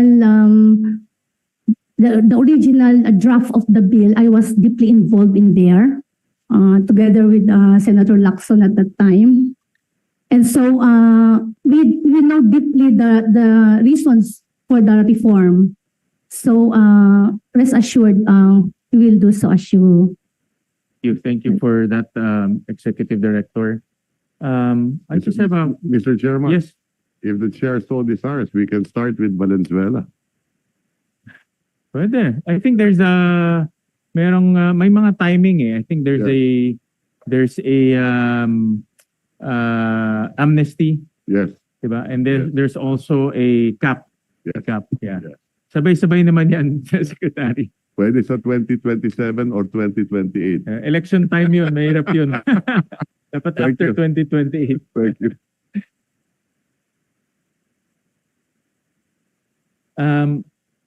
On the Bureau of Treasury, I have also a few questions. There's a National Indemnity Insurance Program, and this covers school buildings, I believe. With the recent, I read in the news that Secretary Senator Angara mentioned that the amount of school buildings that were destroyed or damaged by both the typhoons and the earthquake amounted to about 2.2 billion. Covered ba ito ng National Indemnity Insurance Program? Yes, Mr. Chair, but the Department of Education has yet to submit, sir, the damage assessment. We haven't received their report, sir, but these are covered. Okay, so all school buildings covered na ngayon. Yes, sir. And what is the mechanism to cover it? Is it included na in the because we build on a regular basis eh? Is that already built in the work program or paano nati-trigger yung insurance niya? Sir, we have a list of covered schools for 2025. The Department of Education should make sure that the list is updated and given to the Bureau of Treasury. Yes, sir, but the policy, the current coverage is limited to the ones submitted initially Okay. to us. So So if there's a new school building, those will not yet be covered. be covered. Okay. And then, so they have to make sure that they give you a list every so often so that you can include that in the insurance program. For the succeeding coverage, sir, yes, sir. Okay. And then who will assess the school? Who will assess how much the damage? Because that will also dictate the release of funds, no, from the insurance program. Yes, we have memorandum of agreement with GSIS, Mr. Chair, and it's the GSIS that they have adjusters. So the adjusters will visit the buildings, and they will be the one to assess. And how fast is the release of the fund, the assessment and also release of the funds, based on your experience? But this is a good program. Bago lang to, no? This is a new. Yes, This is Mr. the first Chair. time I've encountered this. Yes, Mr. Chair, but for 2026 proposal, it's not included in the NEP as the Secretary. I will go to that after. But itong existing, how fast is The turnaround the time. turnaround time? From the time, let's say, the calamity strikes and from the time the amount is released, because there's also another time for the reconstruction and repair of the classrooms. Mr. Chair, given that this is a new program, we really we have birth pain. So even DepEd, it takes them a while to submit the report and also the damage. So the turnaround until payout, more than 6 months. We would have to get back to you on the 6 months? Matagal, ah. Kasi, and then from the time they will construct or Yes, repair, sir. that will take another 3 to 6 We months. will, already. Mr. Chair, may we get back to you on the details. But Yeah, but assuming it's 6 months, so by the time the calamity strikes and from the time they repair the classroom will take a year. yes, Mr. Chair. Um, Yun nga, sir, that's why we're coordinating closely with DepEd so that they can provide the data in a timely manner. Kasi it will kick in the processor for GSIS adjuster to assess. So without those information, GSIS will not be able to start the process. okay. But we're also working with GSIS how we can expedite, like using satellite data to expedite the process and not actual visit or ocular inspection of the adjusters.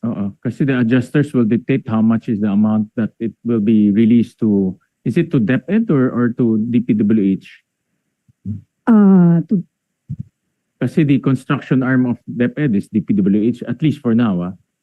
The policy is under our name, so Okay. it will be to the Treasury and then we will release it to DepEd. To DepEd, and then sila na bahala to look for the contractor to fix the schools. Yes, sir. But like you said, that's typically a 6 months activity. We will get back to you on the Saan mas maiksi, Turnaround no? So time. that they can use the funds right away and repair the classrooms right Yes, away. sir. Because typically they tap into the QRF. And the QRF, normally nadideplete ka agad yan eh, especially for infrastructure. yes, sir. Yeah. For 2026, do we have the same amount? It's not included in the NEP, sir, but we have an item in the unprogrammed fund, as Okay. the Secretary mentioned. How much is the amount for 2026? It's the same, 2 billion, sir. 2 billion pesos. And the 2 billion will cover also all schools. What does it cover? Schools? For now, it's school buildings, Just sir. school buildings Yes. lang. We're Okay. working with DOH also so that the hospitals and the equipment may be covered, but until now, we also haven't gotten the data from them. From Department of Health. Pero Yes. maganda, malaking bagay ng schools eh. Yeah, because the schools, especially in the Eastern Seaboard, sila ang madalas tamaan eh. Yeah, so and we estimated almost close to, I think about 2 to 5 billion every year of classrooms gets damaged by typhoons or mga calamities. So maganda may funds to replace all of those. Yeah. Sige. Well, we'll work on Mr. Chairman, yeah. I think this program is better on paper than in actuality. Having said that, Mr. Chairman, so we've paid the GSIS 2 billion, 4 billion in the last 2 years. Palagay ko maraming eskwelahan nang nasira pero wala pa tayo nakukuha. hindi pa natin napapakinabangan.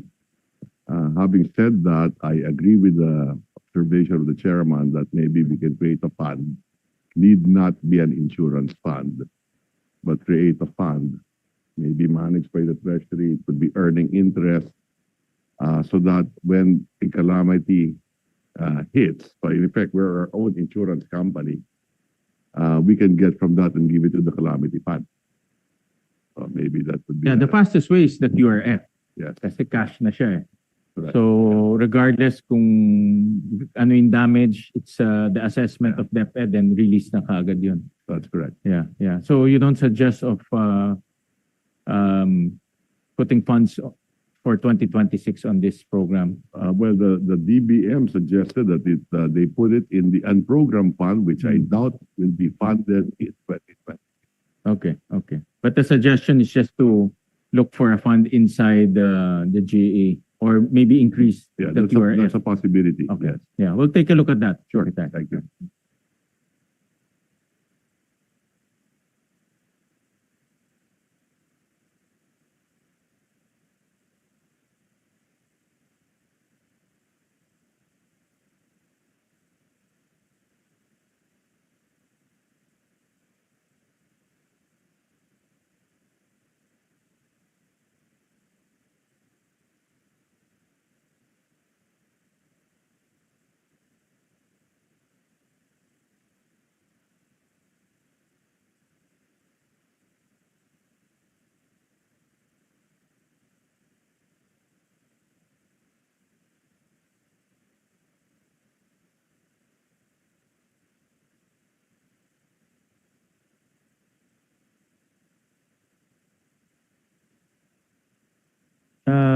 Also on the BTR, we saw an account in your budget, yung representation expense. There's a big jump from 2025 to 2026, from 2 million to 34 million. Any reason for the big jump? Yes, Mr. Chair, that's for the hosting of ASEAN. Yes. Di ba kayo kasali, ay yung OP requested for some amounts for ASEAN, and they will be the ones to download the funds to different agencies, those who are involved in the organization of ASEAN. Most, sir, but because we will host as a treasury, so there's an ASEAN treasury forum that So we will host. this is part of the ASEAN. Yes, Okay. All right.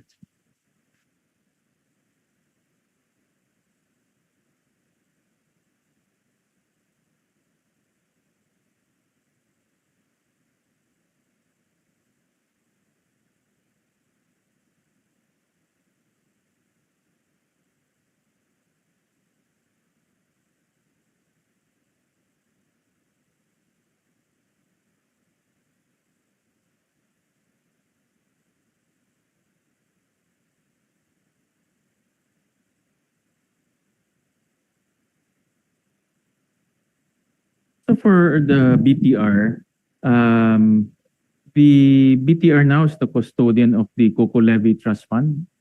Yes, sir. Maybe get updates on how the fund is doing, the investments. I understand that 75 billion was transferred to the BTR in relation to the Coco Levy Trust Fund.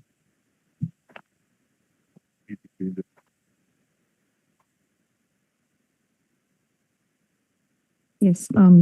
As of August 31, Mr. Chair, the total balance is 81 billion pesos. Of which cash is around 62 billion, and then government securities or invest in government securities, it's 18.9 billion pesos. And then what's the use of the fund? May bang Well, it's for the development of the coconut industry, and then Mr. Chair. there's also releases. Yes, annual releases. And then who dictates the releases? There's a trust fund management committee that approves the allocation of or release per year. But the law provides the the guardrails and the allocation of each implementing agency, Mr. Chair. So they allocate, for example, for, I guess, for fertilizer, for mechanization, Yes, para sa Mr. Chair. RCEF, parang Yes. RCEF, no? Parang We- RCEF.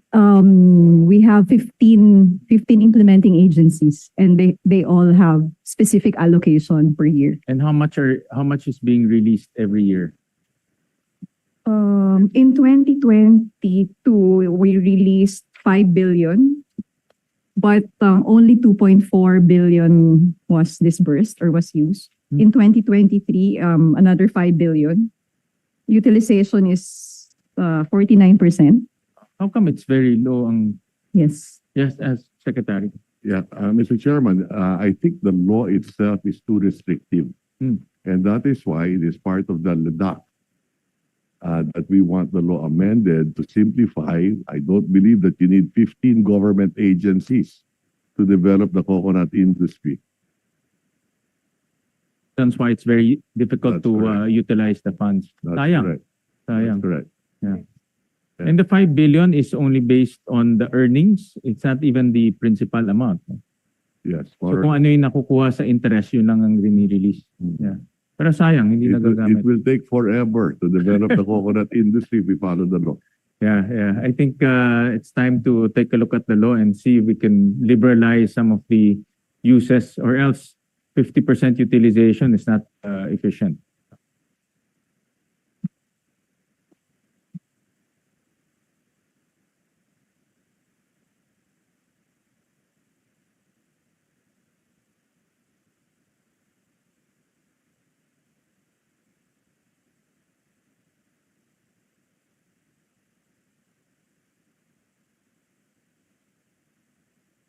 I'll go to the Insurance Commission. Yes, sir. This is an article that we came across, but it's quite an old article. That the former Commissioner Dennis Funa wrote in an article which highlighted the vulnerability of insurance sector to money laundering, citing a report of the Financial Action Task Force.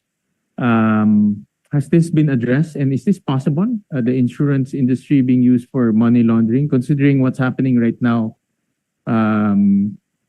with all of these flood control issues. One of the main regulators that acted quickly and looked at all of this money flows is the Money Laundering Council. No? So is this possible that insurance products be used for money laundering? Yes, Mr. Chair. In fact, the Insurance Commissioner is a member of the Anti-Money Laundering Council. And the first thing I did was to ask the same question, because I was surprised about it. But really, we have addressed the situation because as a matter of course, somebody can put the money on insurance products, retrieve it on some other date or some other time. In fact, by today, we have something like about a couple of hundred insurance policies that have been frozen based on the 6 freeze orders that our AMLC issued.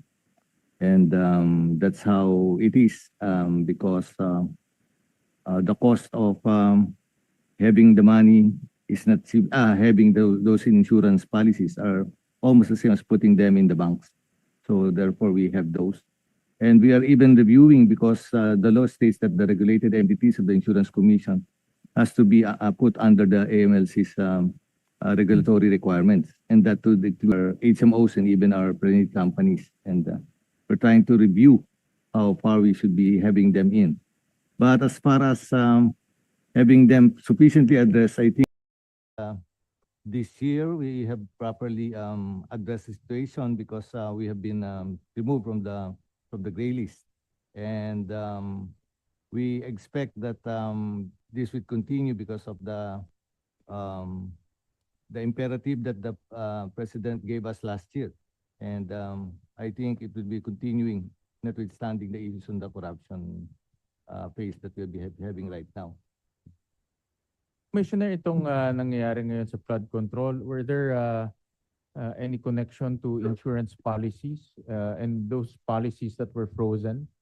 Oh, yes. And when you say insurance policies, these are the VOL types.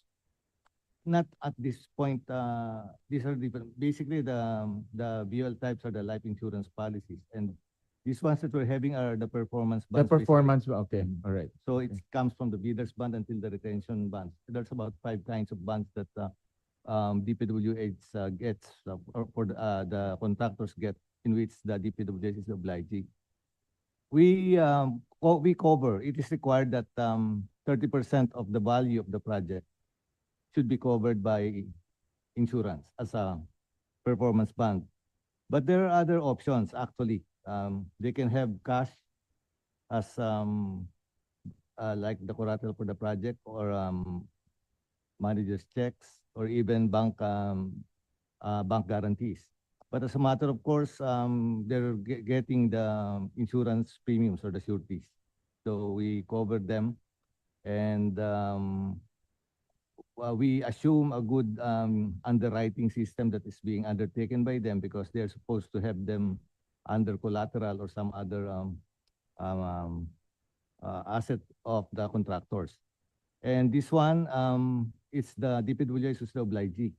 And when the DPWH tries to collect from the contractor, they can also collect directly from us, because it's callable on demand, and it's a surety.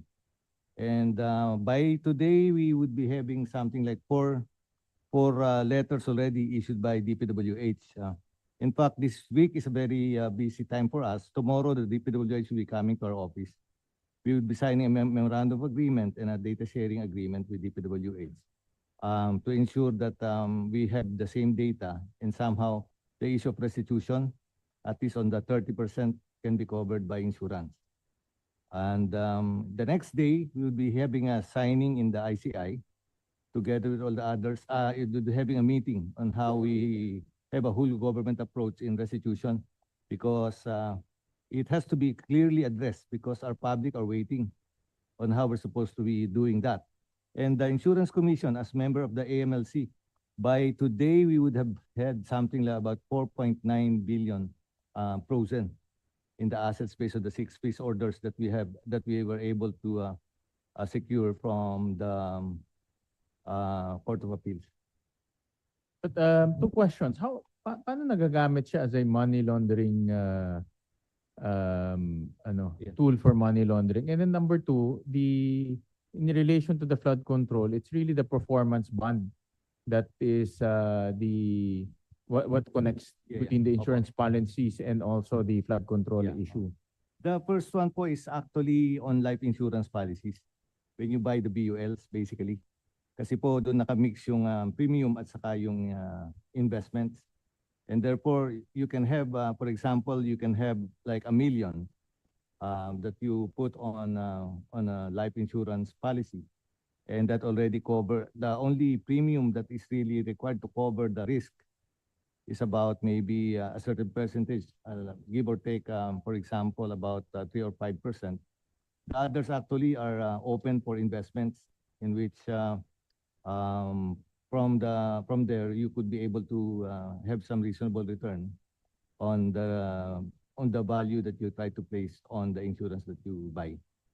So they are really different from the issue of flood control po. Yung pong flood control ay hindi po magagamit directly on money laundering.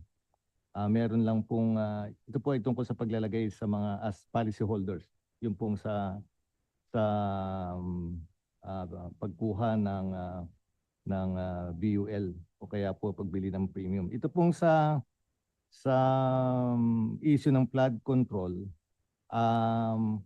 dito po ngayon kumapasok tayo dahil dalawa pong bagay yung nakikita natin. Ang una po ay yung ghost projects at saka substandard projects. Ang mahabol po natin sa ghost projects ay about 30% of those. Although meron pong, minitig ko na po lahat ng ating mga insurance companies on this, they're looking at some other provisions of law that they think they should be paying because the contract has not been acted on. But we believe that the issue performance bond is about uh, for the uh, for the projects to be performed, and we believe that it has to be covered by the 30, at least the 30% that we could be able to get from the callable on demand policies that was issued by the insurance companies, of which the PWH as obligee has all the right to file and lay claim. But itong mga insurance companies issuing performance bonds, legit naman sila. They're all, itong mga performance bonds are legit. Ibig sabihin government can call on them. Yes po. And you've analyzed all the bonds Yeah, issued by the 15. Kasi like for example, yung 421 ghost projects, ang habol ng gobyerno dyan yung bond eh. Diba? So, but dapat kasi meron rin peking performance bond eh. Yung po ang tinitingnan namin ngayon, kaya nag-usap po kami ng DPWH. We will be addressing that, kaya meron po kaming system na tinatayo at we will be doing some data sharing. But have you detected any fake performance bond? Yung pong lahat ng nakukuha naming information sa kanila as of this morning, wala pong hindi nakakuha sa amin ng tinatawag nating we issue certificates po eh. For each one, because required po yun ng DPWH. Pag wala po kayong certificate of coverage ng isang insurance policy, you won't be able to start the project.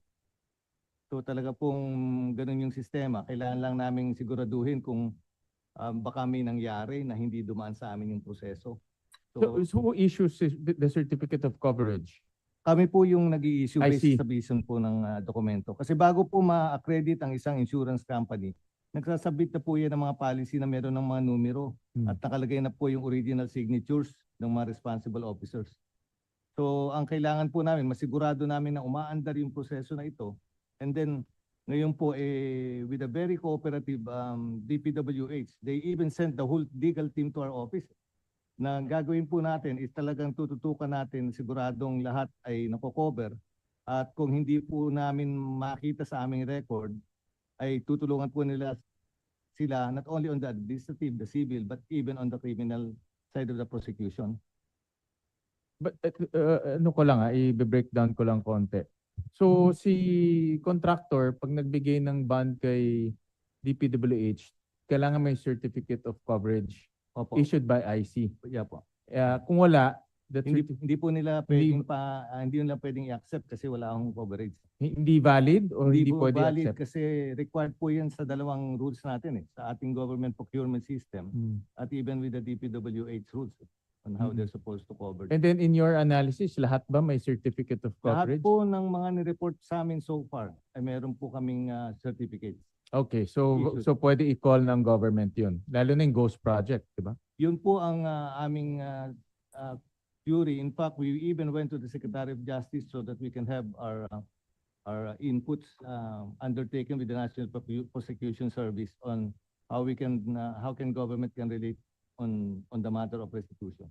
Okay, all right. So ang punto ko lang naman may habol yung gobyerno. Both for the ghost project and also the substandard projects. And wala naman kayo na-detect na ghost insurance policies or fake insurance policies? Hindi pa po kami umaabot dun sa parte na yun dahil lahat po nung nakukuha naman namin issued by IC. by IC. Okay, that's good. It's good to hear. And yung VUL, mayroon bang know your client Opo. policy yan? Opo. So meaning they cannot just invest in VULs and remain anonymous. As a matter of course po, it's a part of the underwriting system po ng bawat isa.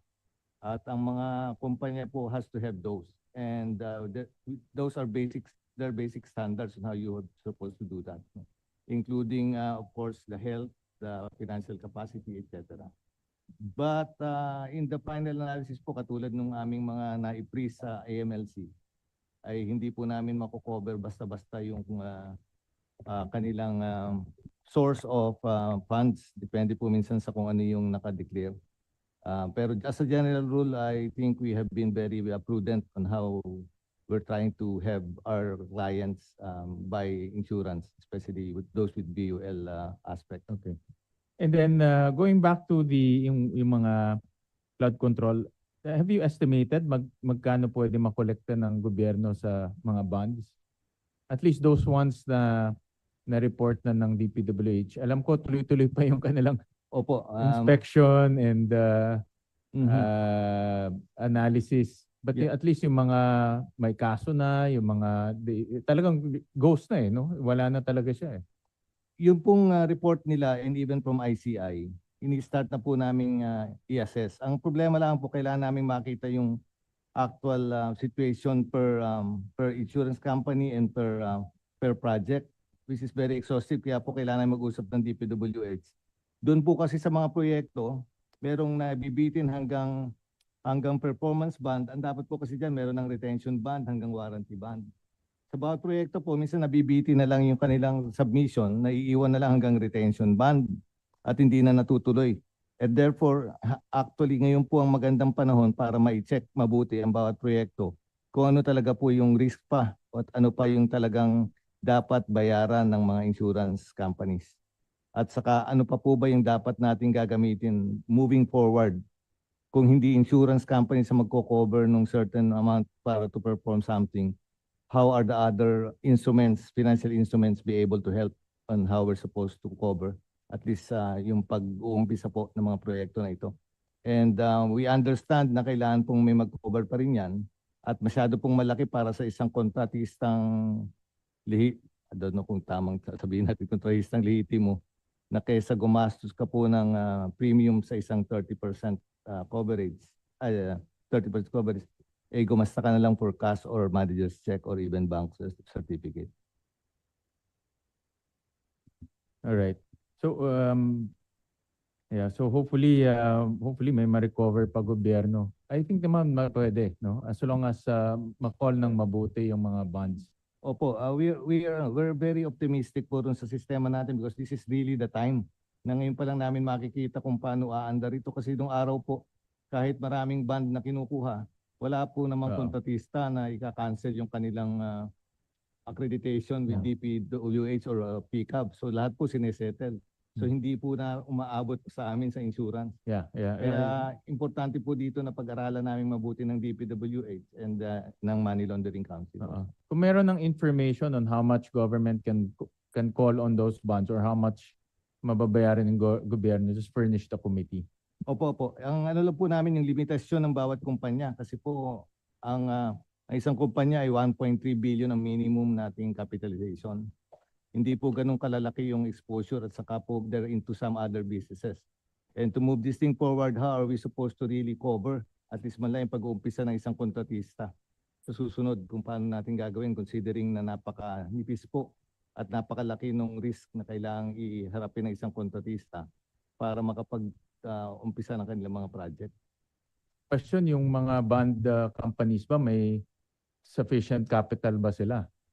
Kasi sa laki, we were talking about I think 30 billion yata yung kanyang kontrata. Ang laki po nung mga... So imagine 30 billion, kung one-third yun, that's 10 billion ang pwede makolekta ng gobyerno.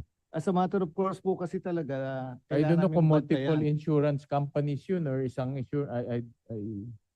Meron po kasi kaming basta isang single project, tapos po may kalakihan yung kailangan i-cover. Ang mangyayari po kailangan nilang i-cover by reinsurance. So about 20% ang pag nakita po natin na about 20% na yun. The single project is big. Opo. But these are small projects na napakadami. Nakita po natin na nabibiyak yung proyekto kasi naging 150 million ang bawat. So hindi mo na kailangan i-reinsure yun. Yun po yung nangyayari doon sa mga project na nakikita natin ngayon. Pero po depende pa rin sa laki ng insurance na nagko-cover. Ang kailangan po namin, we should be more prudent. Dapat po nasa remedial preventive kaming posisyon kaagad. So we're trying to have that and I really appreciate the fact that we are given the proper support by government on digitalization. Yun po talaga yung aming kailangan i-push para makuha natin kung paano natin mababantayan itong bagay na ito. Yes, the worst case scenario, if the insurance company cannot pay up, maubos yung capital niya, papasok ang IC doon. Tama? Yung pong pagpasok namin ay kung administrative po kami. Dahil actually ang jurisdiction po namin ng claims is about 5 million lang. So kailangan po dumal sa regular courts kung merong kailangang bayaran. Tapos po kung makikita natin na merong gross negligence o kaya may abuse at bakit hindi nila binabayaran, yan po tayo papasok for a regulatory oversight which we can suspend, pay fines and provide other penalties na magagawa as your insurance commission. I just hope that the insurance companies have the wherewithal to, if ever government will call. I'm not sure. Hindi ko alam yung mga kung sino-sino yung mga insurance companies na Yeah yun. po, miniting na po namin sila lahat kasi importanteng makover natin at kung kayang mag-reinsurance. Yun lang po yung nakikita naming paraan para ma-move at mapalaki yung kanilang assets na kayang bumunggo sa pangangailangan nila. Thank you, Commissioner. I'll jump to the Privatization Management Office. I would like to get some updates on the privatization efforts for 2024 as well as 2025.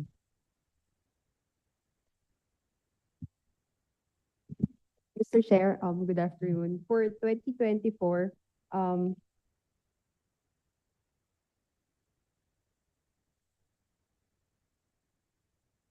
the major accomplishments of the Privatization and Management Office, we have collected a total of 4.447 billion, and we have exceeded our target by 510%. These came from the sales of properties, lease, dividends from Semirara mining corporations, and other incomes.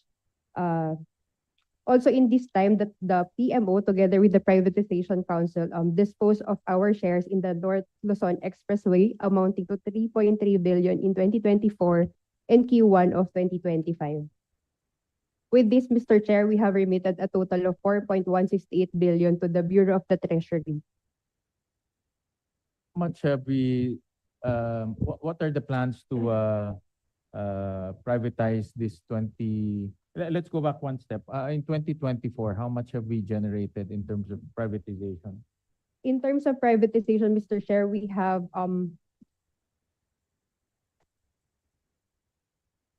the major accomplishment is the sale of the North Luzon Expressway, Mr. Chair. This amounted to 3.3 billion. And some small assets which we have disposed, Mr. Chair.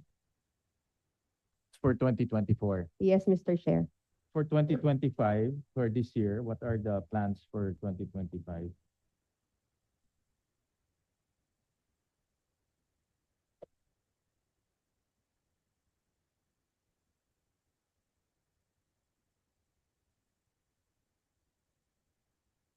For 2025, Mr. Chair, we have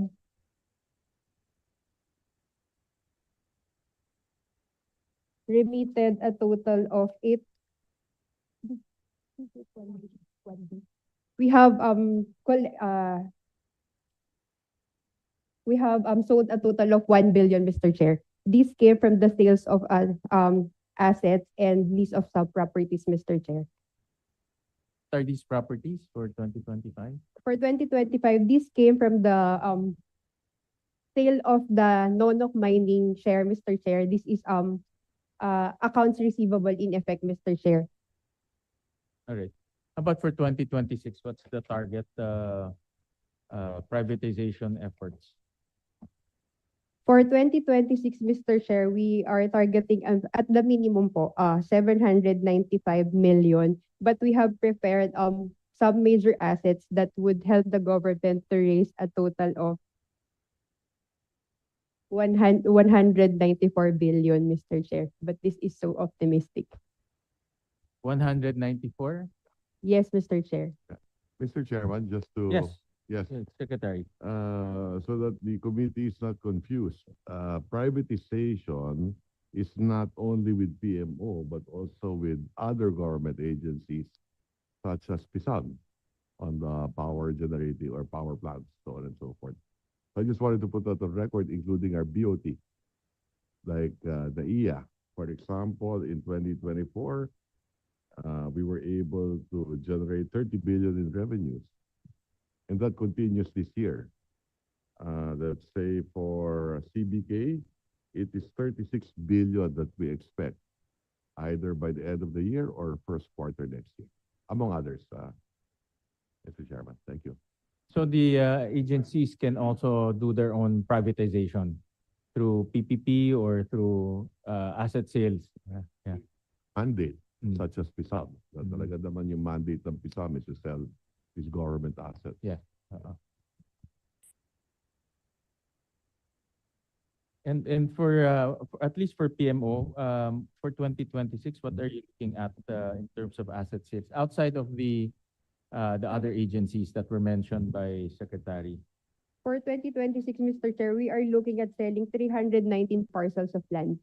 Mm. So this will generate around 795 million, Mr. Chair, at the minimum. We are also looking at some big ticket assets, including the sale of the food terminal, financial center area, Ecology Villages 1, 2, and 3, the Mylong Complex, and the NHA Caloocan property, Mr. Chair. That will go up on sale on 2026. Yes, Mr. Chair, but some of the items I already mentioned, we have received some unsolicited proposals, so we are processing it and we are looking at finishing those transactions by 2026. So the proceeds will be received by 2026, Mr. Chair. All right. Thank you. Thank you for those updates. I just want to get some updates from CBAA. Let's say CBAA. Diba? I think he just went out. Si NTRC. Nasa NTRC ka na ba? Dati nasa FIRB ka, di ba? Kami po Secretariat, Mr. Chair. I work with si ED Mark in many sa create more and many laws eh. So oo nga, marami from FIRB to NTRC. Any notable accomplishments of any NTRC? And I would attest that NTRC was very active in the Committee on Ways and Means. During that time, we passed 10 laws in the Committee on Ways and Means during the 19th Congress, all of which, or most of which, the Direct ED Mark was there to give his inputs. No? So, and NTRC was well represented as well. So, any notable updates or accomplishments from NTRC? Mr. Chair, good afternoon. So NTRC po is the Secretariat of the Fiscal Incentives Review Board. So as Secretariat, we facilitated po the drafting of the Create More IRR and conducted a series of trainings with the different IPAs to ensure po yung alignment namin pagdating po sa cost-benefit analysis and evaluation po ng mga tax incentives. We are also the Secretariat for the Task Force on Fees and Charges. So just last week po, we conducted a symposium to give update po dun sa mga different government agencies na hindi pa po nag-update ng kanilang fees and charges. Yeah, what we need, Secretary, is and to NTRC is an cost-benefit analysis of the ecozones and IPAs. Yesterday, we had a long budget hearing on the IPAs, tapos kami sa 8 o'clock na. And ang dami talagang IPAs that are non-performing. But yet, every year, we give 200, 300, 400 million. Of course, their objective is, in their mandate, mababasa mo doon, self-sustaining. But some of the IPAs never turned profit ever since they were created. And we keep on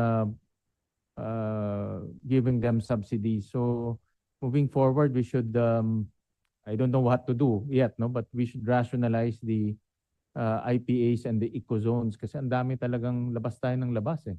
Pag sinuma mo lahat, billions rin eh. But walang profit, walang, I don't know if they're generating employment.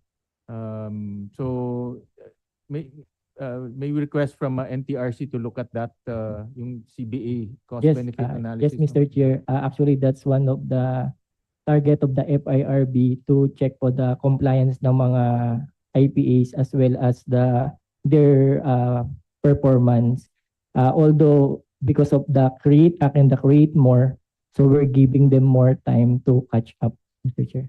But we will definitely do that. Furnish the committee a copy of your CBA. Yes, sir. We'll use that in the discussion during the budget deliberation so that we will, of course, look at the benefits that they are giving vis-a-vis the subsidies that we are also granting the IPAs and ecozones. We will do po, Mr. Chair.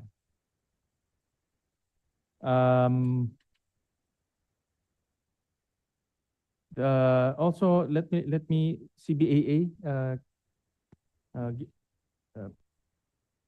give us an update on your latest accomplishments on how about yung mga umaakyat sa inyong mga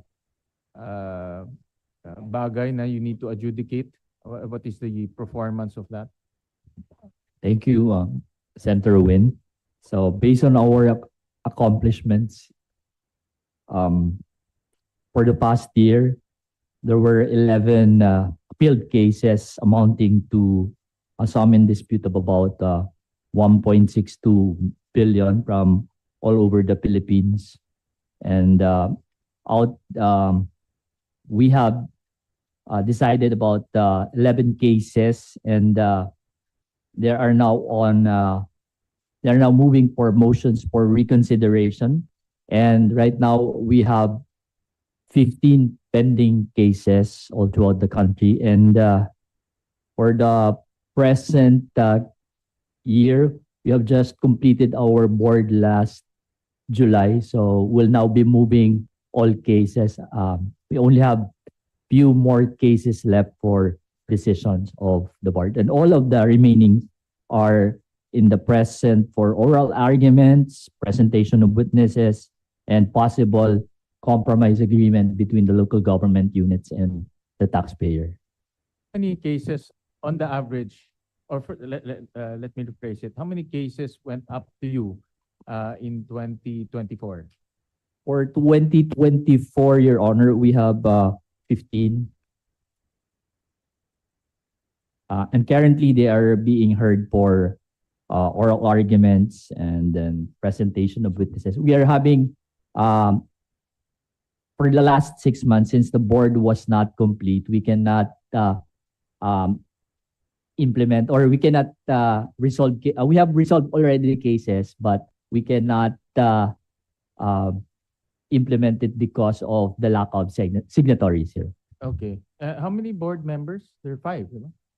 We have 3. 3 board yes. members. But now it's complete. Yes, Your Honor. And then in 2024, the 15 cases that were elevated to CBAA, all of those have been disposed. The 15 cases are now pending, but for the prior years, there were 12 which were appealed and were resolved. So right now, these are the new cases since 2024, and up to present, there are only about 15, and they are all undergoing. One is for in different stages of the litigation. What is the turnaround time of cases? So the turnaround would be about from us as early as 3 months or 6 months, and then it can go as long as 2 years, Your Honor, because of the compromise agreement that we are asking from the litigants, from the local government units and the taxpayer. We are actually mandated by law under our alternative dispute resolution to really ask the parties to come up with a possible amicable settlement as much as possible. That is why during the last elections, there were, for example, one of the delays that caused or prolonged the cases is when the chief executive of the local government units will be replaced because he lost the election. So there will be a new arrangement, or there will be a new talks between the taxpayer and the local government. All right. And those cases can be appealed pa, no? To the CA, to the Supreme Court. Tama ba? Hindi pa siya final ang decision ng CBA. Well, according to the law, Your Honor, our decision is final. However, Okay. they can still go up to the Court of Tax Appeal and Bank and to appeal the case. And then to the CPA Supreme Court. and to the Supreme Court. Yeah, Yes. because I saw that there are cases na umaakyat pa eh. Yes, Your Honor. Okay. All right. Thank you. Thank you, Attorney Oizon. Lastly, for the Philippine Tax Academy. Yes, Yes, Mr. yes. Chairman. Yes, any notable accomplishments? In 2024, we rolled out 45 courses for the three bureaus, BIR, BOC, and BLGF. And we even trained some private sector officials. We targeted 30 and we rolled out 45 courses. And we trained 5,350 learners.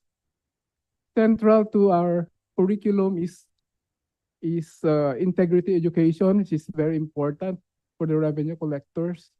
We want to encourage them to be more loyal to the country, to improve the way of looking at things.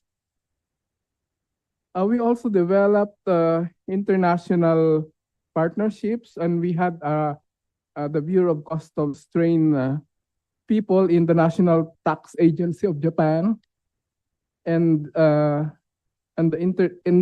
COICA. We sent some people in COICA to train under their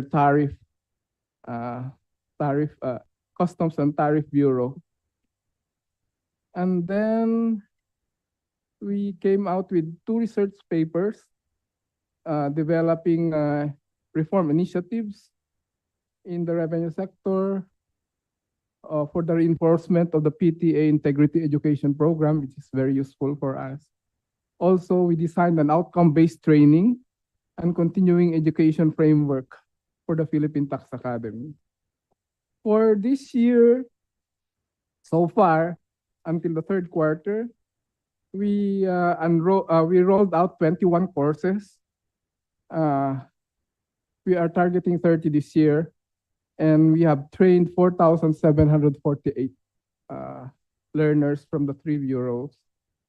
Most of them are with BIR, and then second with the Bureau of Customs, about 1,000, and then the BLGF, about 300. Also, we have learners from, we handle continuing professional education courses for lawyers and accountants. That is where we earn our most of our income from our revenues, because we are not being paid by the bureaus. So we earn from the private sector. Then who are your clients? Who are the learners? We have Are they about government or private sector? mainly the LOCES that our main clients are the bureaus, Okay. BIR, BOC, and BLGF. That's about 3,000, Including 31,000. including 500. local government units? Yes, under the RP-VARA, we are supposed to train local government officials and the local government assessors. Oo. And then when you undertake training, is it open to them, or they're the ones who would come to you and request for training, or both? Both ways. So we Okay. develop training courses for them, and then we market it to them. But sometimes they come to us and ask for training, So and we the develop it for them. so the focus is tax administration Yes, and that's the understanding focus. the tax regime. Yes. Okay. How Yes, to make Mr. it, Chair. how to make them efficient, what are the Yes. techniques? And Okay. more conscientious. Okay. All right. And you don't train, let's say, the academe? Sometimes we get participants from the academe, but it's very rare because they're involved mostly in theory. Ours is more practical. Things